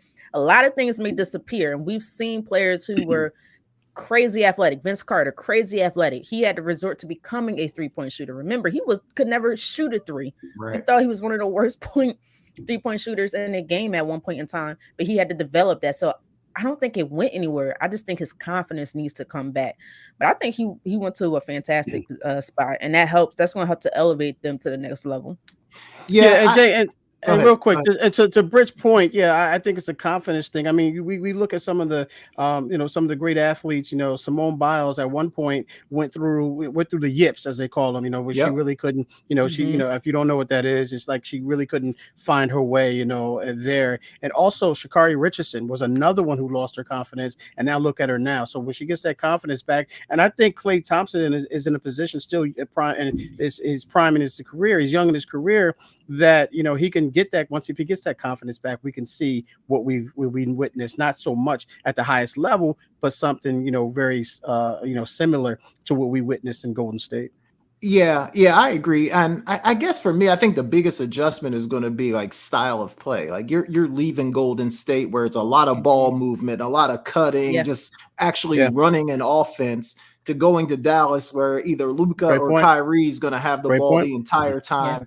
And if you get it, they're going to throw it to you late in the shot clock. On a positive, you might have a wide open look at a three. So I think that fits his game nice, but it's just, the style of play is going to be completely different. So I think that's going to be the adjustment that has to be made.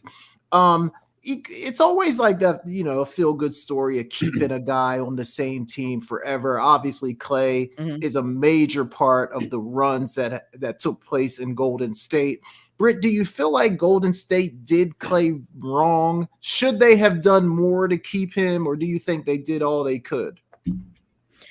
I absolutely think they did him wrong. I think the guy they should have got rid of was Draymond Green. I mean, let's be real. How does Draymond Green cause all this trouble, all this negative press comes to team? He literally punched somebody in the face, knocked them out cold, in Jordan Poole. But he gets an extension. But Klay, who has been a very good player for them, an above average type of player for them, actually a star. Let me not disrespect him myself. He's a star player for them, and we've seen it in those championship runs that they made, even outside of the KD ones. But you guys don't even want to play him. I understand the injury factor. I get it, because he got 2 injuries back to back, but I think he's still one of the better shooters out there in the game. Now, could Klay want a max? I don't know if Klay was necessarily deserving of a max contract because he's not the same player. So, but I just feel like they were so far apart, and I think Klay was like, this is getting a little disrespectful.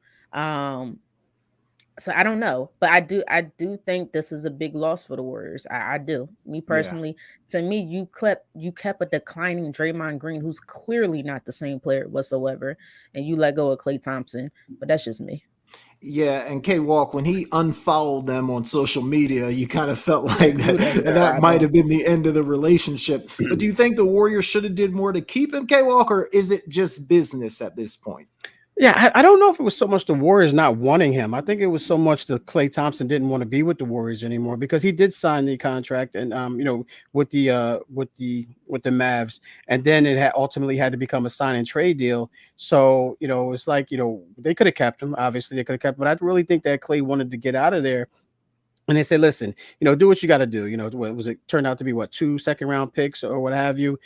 Which I think is it's fair. It's fair, but I really think that Klay Thompson put the pressure on Golden State and said, listen, I want to go out there. I want to go somewhere else. I want to. I don't know what wording he used, but I really think that it was more so Klay not wanting to be with them than it was the Warriors not wanting to be with Klay, in my personal opinion. Yeah, Can for sure. can Go ahead, Britt. real quick, does it seem like, I don't know if it's just me, but Jay, when you asked, do you think the Warriors did everything they could to keep him? Does it seem like, and I'm not trying to put this on them, but they are the leaders in that locker room. It just felt to me, and maybe they were quiet, maybe they were more behind the scenes. It just felt like Draymond and Steph. To me, if that was really like your brother, if that was really, you love this guy, you want him to stay, I felt like they should have done more as well.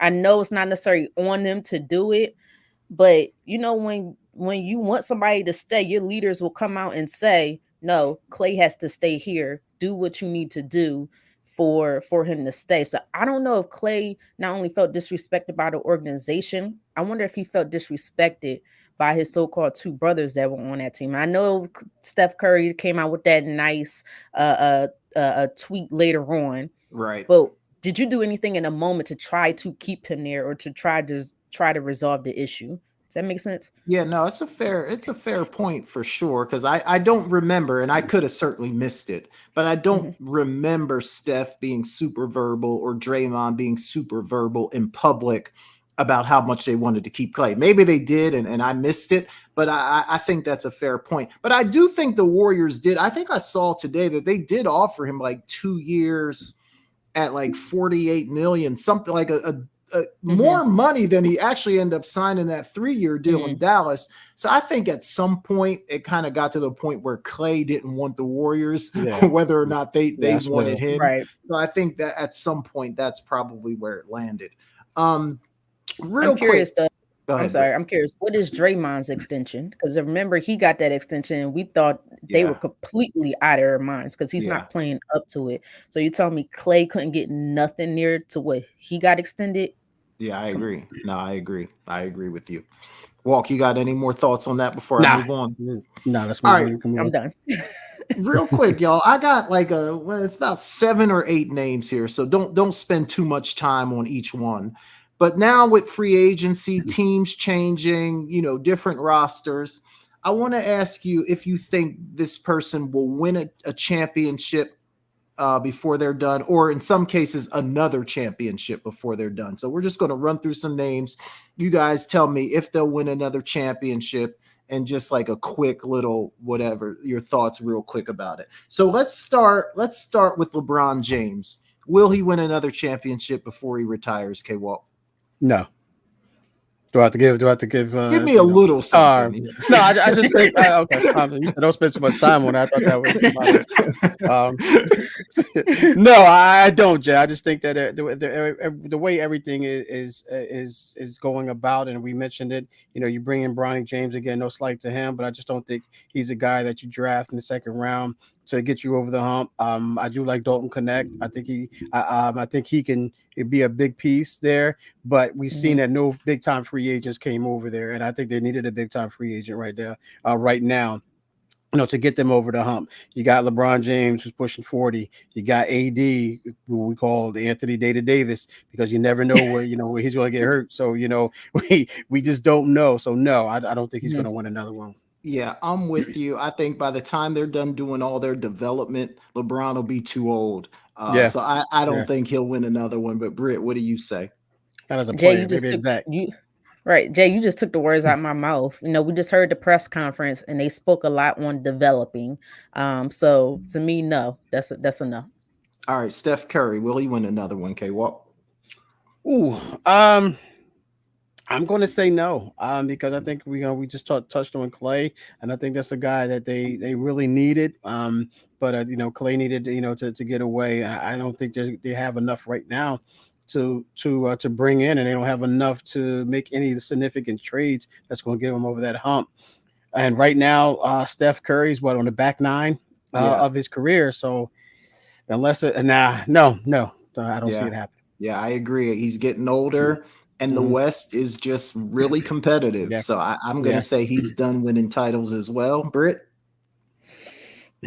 It depends. If they could somehow trade for, no. I was thinking maybe Laurie Marketing. I heard they're all in, but who are they going to have to give up? That's going to be interesting. I'm going to say no. I know they signed Kyle Anderson today. I don't think that's enough, though. So, no. All right. Joel Embiid, Britt, will he win a championship before it's all said and done? I knew you was going with that. What team are they going to put around him? Can he stay healthy? If he can't stay healthy, yes. I'll say yes. With the new addition of Paul George, they're going to put some quality role pieces, but I'm going to say yes, because I feel like if I say no, I'm putting it out there in the atmosphere. I think deep down, he's got some time. He's got some time. He got Maxey. They got to put the right pieces around him. They got good 3 starts. I love Andre Drummond. Kelly Oubre, I'm not trying to stay long, but I'm going to say yes, but it better be within the next 2 to 3 years. If not, no. All right, K-Walk, the East is getting better every year. What do you think? Can Joel get one? Yeah, Jay, to your question, you said, will he get one? I'm like, yes, he will. Britt, what team will they surround him around? What kind of players will they? It won't be with Philly. It won't be with Philly. I'm not saying it's in Miami Heat, but it won't be Philly. Come on, son. But so no, I think he will. He is a yes for me. Yeah, I think he's a good enough player that I think he'll find a way to get one. All right, couple more. Luka Doncic, Britt. Will Luka win one before it's all said and done? Wow. You know what? I'm going to say, as much as he could irritate me at times, I'm going to say yes. I think he'll at least get one. I don't know if he'll get more than one, but I'm going to say yes. I think they're trying to figure out there in Mavs town. I don't know if it's going to be with Dallas, but if it is with Dallas, and to see how far that they got, and I like that Klay Thompson pickup. They got to go through a tough Minnesota, though.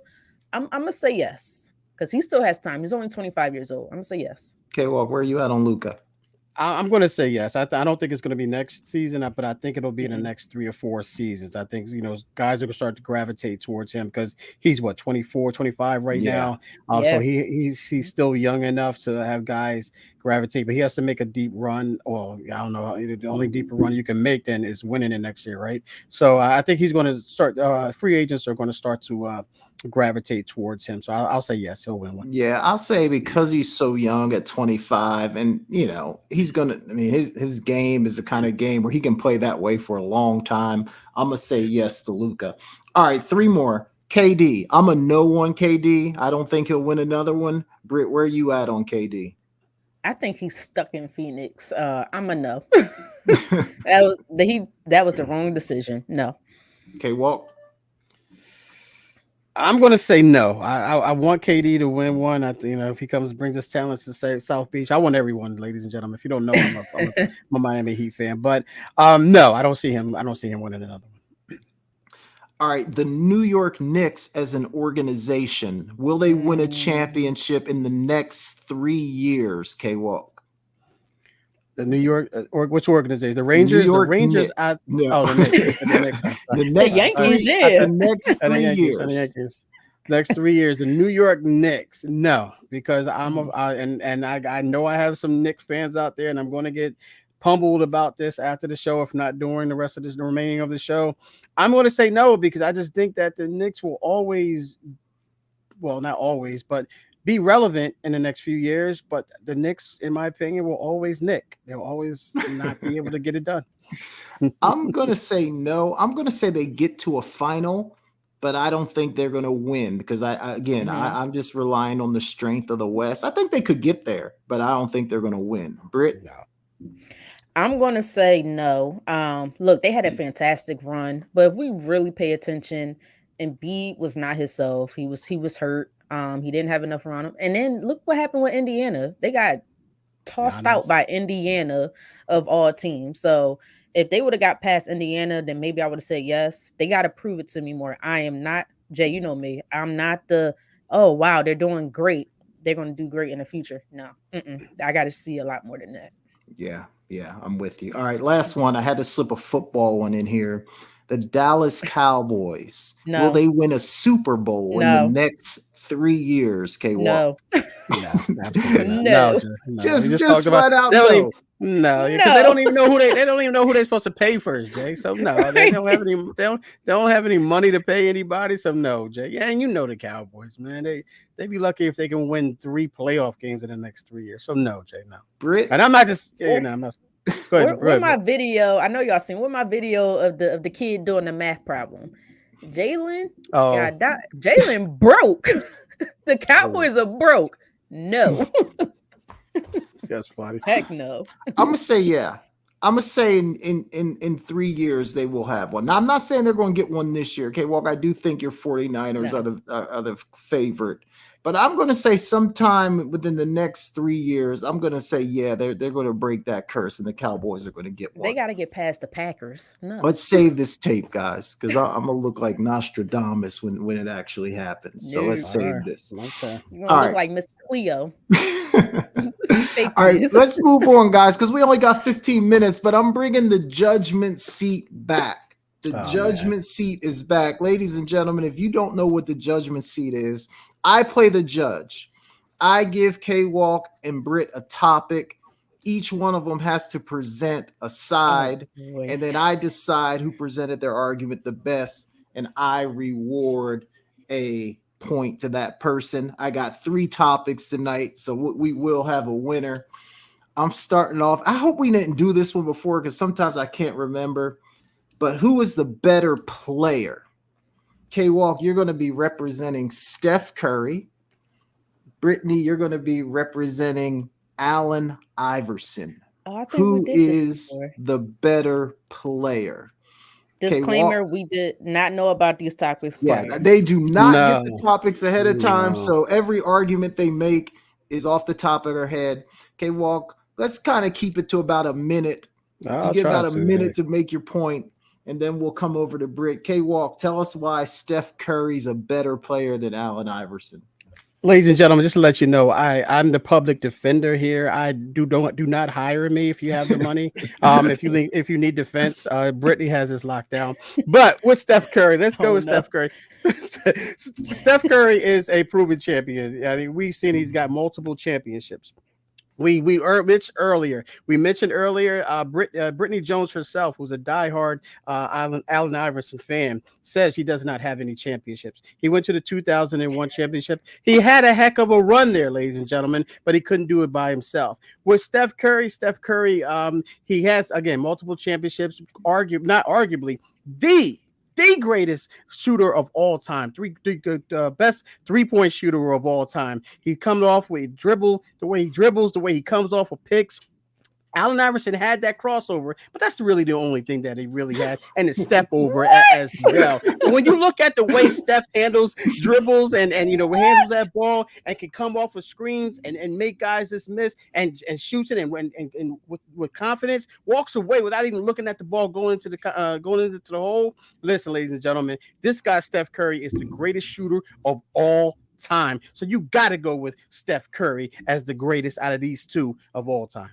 All right, counsel. Thank you for that argument. Ms. Jones, your rebuttal. So this is who's the better player? Who's the better player? Look, I give you that Steph is the better shooter, but the overall better player by far is Allen Iverson. Steph is not carrying a nobody of a team to the championship. Yeah, Steph got that. He got rings. You right, K-Walk. He got rings, but he also got help. He had KD. He had Klay. He had Draymond. He had a few other players up in there. Tell me, name one player AI had. Mutombo. Exactly my point. Mutombo was about Frederick Douglass' age when He's he in the went Hall to of the. Famer. He's a Hall of Famer. Yeah, but when he was with AI, he was about Frederick Douglass' age He's a and Hall of couldn't Famer. do anything at that particular time. At that time, Allen Iverson averaged about 33 points. The next best player on that team averaged 12 points. AI was one of the best, if not the best, 3-level scorers during that time. Iconic. Steph took some of his part of his game from AI outside of the shooting. Kyrie modeled his game after AI. Chris Paul modeled his game after AI. D Wade modeled his game after AI. I keep going on and on and on. And these guys have came out and said it. Who was one of the greatest guards they ever seen play? Allen Iverson, from his mentality to his tenacity. He gave it his all when he was on the court. It's unfortunate that the organization did not put the team that he needed. But Allen Iverson was the best player out of these two, and we all know it. Don't do that, K-Walk. You take longer than me. Thank you for your argument, counsel. Thank you for your argument. While let me make my first decision here in chat. Tell us what you think. Who's the better player, Allen Iverson or Steph Curry? While I believe, if I was picking this just for myself, that Steph Curry is a better player, I have to follow my. I can't win. Ladies and gentlemen, I can't win. I have to follow my rules as a judge. And I believe Brittany made the better argument. So, Brittany, 1 point for you. You got 1. K-Walks got 0. Second one. Who's going to have the better team this year? This NBA season, who will have the better team? Brittany, you're going to be arguing first for the Philadelphia 76ers. K-Walk, you're going to be arguing second for your hometown team, the New York Knicks. Ooh. Who will have the better team this year? Britt, floor is yours. You got 1 minute. We starting now? Yep. I'm trying to think. You know who has the better team? Let's be real. The Sixers have the better team. They have 2 of the better players. Matter of fact, maybe even 3 of the better players. It depends on how you want to look at Maxey and Brunson. They kind of go hand in hand. But if health is out of it, if we're putting health out of it, the Sixers have the best team, the better players. I understand they still got to add more players, but now they got Andre Drummond there. They got Kelly Oubre coming off the bench. They went and got Eric Gordon. So they got some good shooting surrounding these guys. If Embiid stays healthy, he's by far the best player. If you look at that series last year, the Knicks, they only had a chance because Embiid wasn't healthy. If Embiid was healthy, nobody is stopping him. Not one person. Then you put in Paul George in that to take the pressure off of Embiid and Maxey, and he provides 3-and-D ability as well. Also, he could go and drive. Like, come on, Paul George is the new icon for these young kids to this day. A lot of these kids are following Paul George's game, and he's adding a whole nother dynamic to the Sixers team. Then you got Nick Nurse. Sixers by far is the better team. All right. Thank you for that argument, counsel. K-Walk, talk about the New York Knicks. Yeah, I think Britt hit it on the head as far as, who's the better team is they don't have that bench. They don't have, she mentioned Drummond and Eric Gordon as their bench right now. Ooh, that's tough right there. That's old and sloppy. But when you look at you got the big 3 right now. I mentioned early in the show, ladies and gentlemen, if you were paying attention, that these 2, meaning Paul George and Joel Embiid, they don't stay healthy. Look at their numbers. Look at their career numbers. They don't stay healthy. They don't play a full season. Is the over under was 50 games. 50 games. I'm throwing it out there. Will they play 50 games together next year? The over or under, you pick, ladies and gentlemen. And then you got the bench. The Knicks were deep last year. As far as coming off the bench, yeah, they dealt with injuries. Embiid dealt with injuries. Everyone you could name any team in the East last year dealt with injuries, but I'm going with the Villanova team. Philadelphia, Britt is Villanova is located in Philadelphia, ladies and gentlemen. If you don't know, you got Mikal Bridges. It's in Philadelphia. You got Mikal Bridges. You got Hart. You got Jalen Brunson as well, and what's his name, DiVincenzo as well. So you got those nucleus guys coming back, plus Mikal Bridges, and that bench coming back as well. And then you'll throw Julius Randle in the mix. And if Julius Randle is in the mix and he's willing to accept a diminished role, this team right now is deep, hungry, because they know how close they got last season. So I'm going with the New York Knicks at the better team. Can we get a rebuttal? All right. Can we get one? No, I didn't get a one last time. We're up against the clock. All right, no rebuttals. All right. 2 good arguments. Two very good arguments. But I got to give this one to K-Walk. I think the point about the bench is really what takes us over the top. We're still in free agency. That's not fair. For K-Walk. 1 point for K-Walk. It's 1-1. We got to revisit this mid-season. Don't argue with the judge. I'm going to hold you in contempt here. We got one more time. Hold her in contempt, and it's going to cost her the next round. That's right. We got one more topic. This will decide the game. Who is the better player? No, let me change it. Who will have the better rookie season? I know in the WNBA we're already halfway in, but when it's all said and done, who will have the better rookie season? K-Walk, you're going to be representing Caitlin Clark. Brittany, you're going to be representing Angel Reese. Who will have the better rookie season when it's all said and done? Mr. Walker, you're up first. All right, I got Caitlin Clark. All right, well, we're going to have Caitlin Clark because I think when you look at her and you look at what she brings to the table, she's a facilitator. She's starting to adjust to the game. She's starting to understand the physicality of the game. And she's starting to understand that, this game is a lot faster than she's used to. You've seen her. She's 15-6-6 or 15-5-5. Only one other player in the league is doing that. We understand that that Angel Reese is a double-double. We get that. She's a taller player. She's expected to get those rebounds, and she expected to put him back because she's an offensive rebounder. But that anyone can pretty much do that. But what Caitlin Clark brings to the table is something that Angel Reese can't do. She can't facilitate. She can't score as well unless she's putting them back up on the hoop. And you look at her in the rebound, she can also rebound, Caitlin Clark, as well. So she's just averaging a few rebounds less than Angel Reese. So when you ask the question, who do you start your team with? Do you start your team with Caitlin Clark, or do you start your team with Angel Reese? I rest my case, Yana. All right. Heck of an argument there, counsel. Well done. Brittany Jones, you're arguing for Angel Reese. Let's hear what you got. I love you, Angel. I didn't mean it. Let me tell you something about Caitlin Clark. Yeah, she'll give you 15-5-5, but she'll also give you about 8 turnovers in that same game. Okay. And she's not even the best player on her team. Angel Reese is one of the best players, if not the best player on her team as a rookie right now. Somewhat, maybe second best, somewhere in that range. But she's averaging double-double. She's second. She's setting records right now with her double-doubles. Half the time, her team is in the games because of Angel Reese, because of her hustling, because of her scoring ability in the post. Yeah, she's not really doing this 15-16 a foot shot just yet, but she's getting in there. She had to go up against Angel Wilson, the best player in the WNBA, and stood her ground. Not only that, she's the best leader in the locker room. The players, the vets love her. She got international fans. She helps run the offense. We see her time and time again put her players, her teammates in the best position to do the best that they can. Angel Reese is a straight dog, and she matches this league, and she has proven it from the time that she's gotten drafted and started playing up till now. She has been the most consistent rookie in the entire WNBA, and odds are she'll get that Rookie of the Year.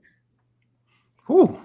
Nice argument there, counsel. Y'all got me in a tough spot here tonight as the judge. Both of you made great arguments. Obviously, both of these ladies are going to be fantastic players. But I think we're going to have a first tonight. I'm giving the point to K-Walk. K-Walk, you get the point.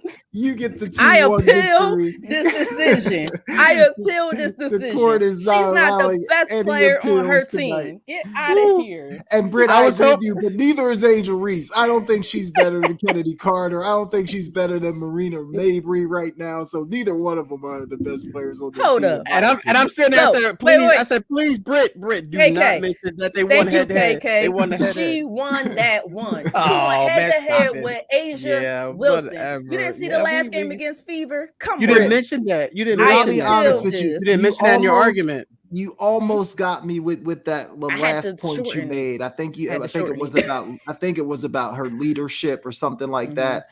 that almost swayed me. It really did. But and not only that, she failed to mention that they won head to. She won head to head against Caitlin Clark, and I was hoping you forgot. You didn't mention that because I thought that was going. If you got that was going to put you over, in my opinion. But they played twice. I think Caitlin Clark got the first one. They played, but the twice, last one though. But the last one. The last one. But we're prisoner of the moment. But K-Walk, I pointed out the biggest thing. She went head to head with Asia Wilson and was doing her. You gotta take that to Jay. I didn't make that decision. You gotta take that to Jay. I know, Jay. Like, come on. It was a great argument. Honestly, in my mind, it was a push. It really was, but I couldn't call it a tie. And couldn't call it a tie. I won that one. No, KK said that. KK had you back. I see. But it was KK. I had to go K-Walk there. And I think, it was a great argument though, guys. Both of you did a great job. With no notice, ladies and gentlemen. They don't know these topics beforehand. So we don't have time to prepare. We gotta remember everything off the top of our heads. Seriously. Well done. Well done, Council. But I think she's better than Kennedy Carter. You do? I think Kennedy Carter is like an absolute bucket. She is, but they're two different positions, though. Yeah, for sure. I just think Angel Reese is the leader. She puts everybody in position. Jay, you've seen that when she's talking to people on the floor. You could tell she's directing them where to go as a rookie. That's hard.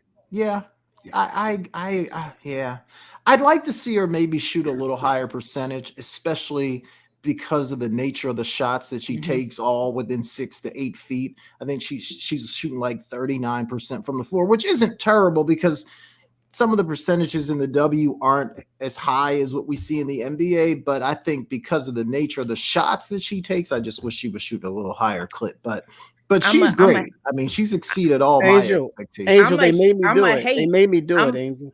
I'm gonna hate on this one because I love Caitlin Clark too, but we will also like to see Caitlin Clark with less turnovers. So I should have won that point. No, your point about the turnovers was great as well. And I'd like to see Caitlin Clark with some better body language, to be honest. That I think for me, that's the most annoying part of her game. All the hands and just all that stuff. It's enough of that. Speaking of that, they have a game tonight, ladies and gentlemen, against the Las Vegas Aces at 9:30. I think that game tips off. So that's going to be a good one tonight. Fever and Aces. All right, guys, we're up against the clock. We got to get out of here. But before we go, K-Walk, let the people know where to find you and what you're looking forward to this week. Yeah, well, you can find me. You can find me on Facebook, Kevin Walker. You can find me on Instagram, Kevin.Walker142. Twitter at Kevin Walker142. Catch me tomorrow night. Sports Talk with K Walk and E Scott. We'll Never Had It So Good Sports Radio. All of those social media platforms I just laid out to you. The link will be there. It's wherever you get your podcast, ladies and gentlemen. Please check it out. Spotify, iHeartRadio, 7 p.m. tomorrow night. Sports Talk with K Walk. Never Had It So Good Sports Radio. I'm looking forward to the holiday. I'm sporting my 4th of July gear here, ladies and gentlemen. I'm looking forward to the day off on Thursday and more basketball, more baseball as well. So I'm just hoping everyone has a safe and happy 4th.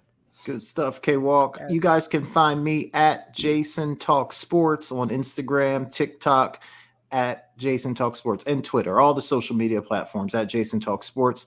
I'm looking forward to watching some WNBA basketball tonight. The Olympic trials, all that stuff has been great. So if that's not over with, I'll be kind of keeping my eyes on that as well.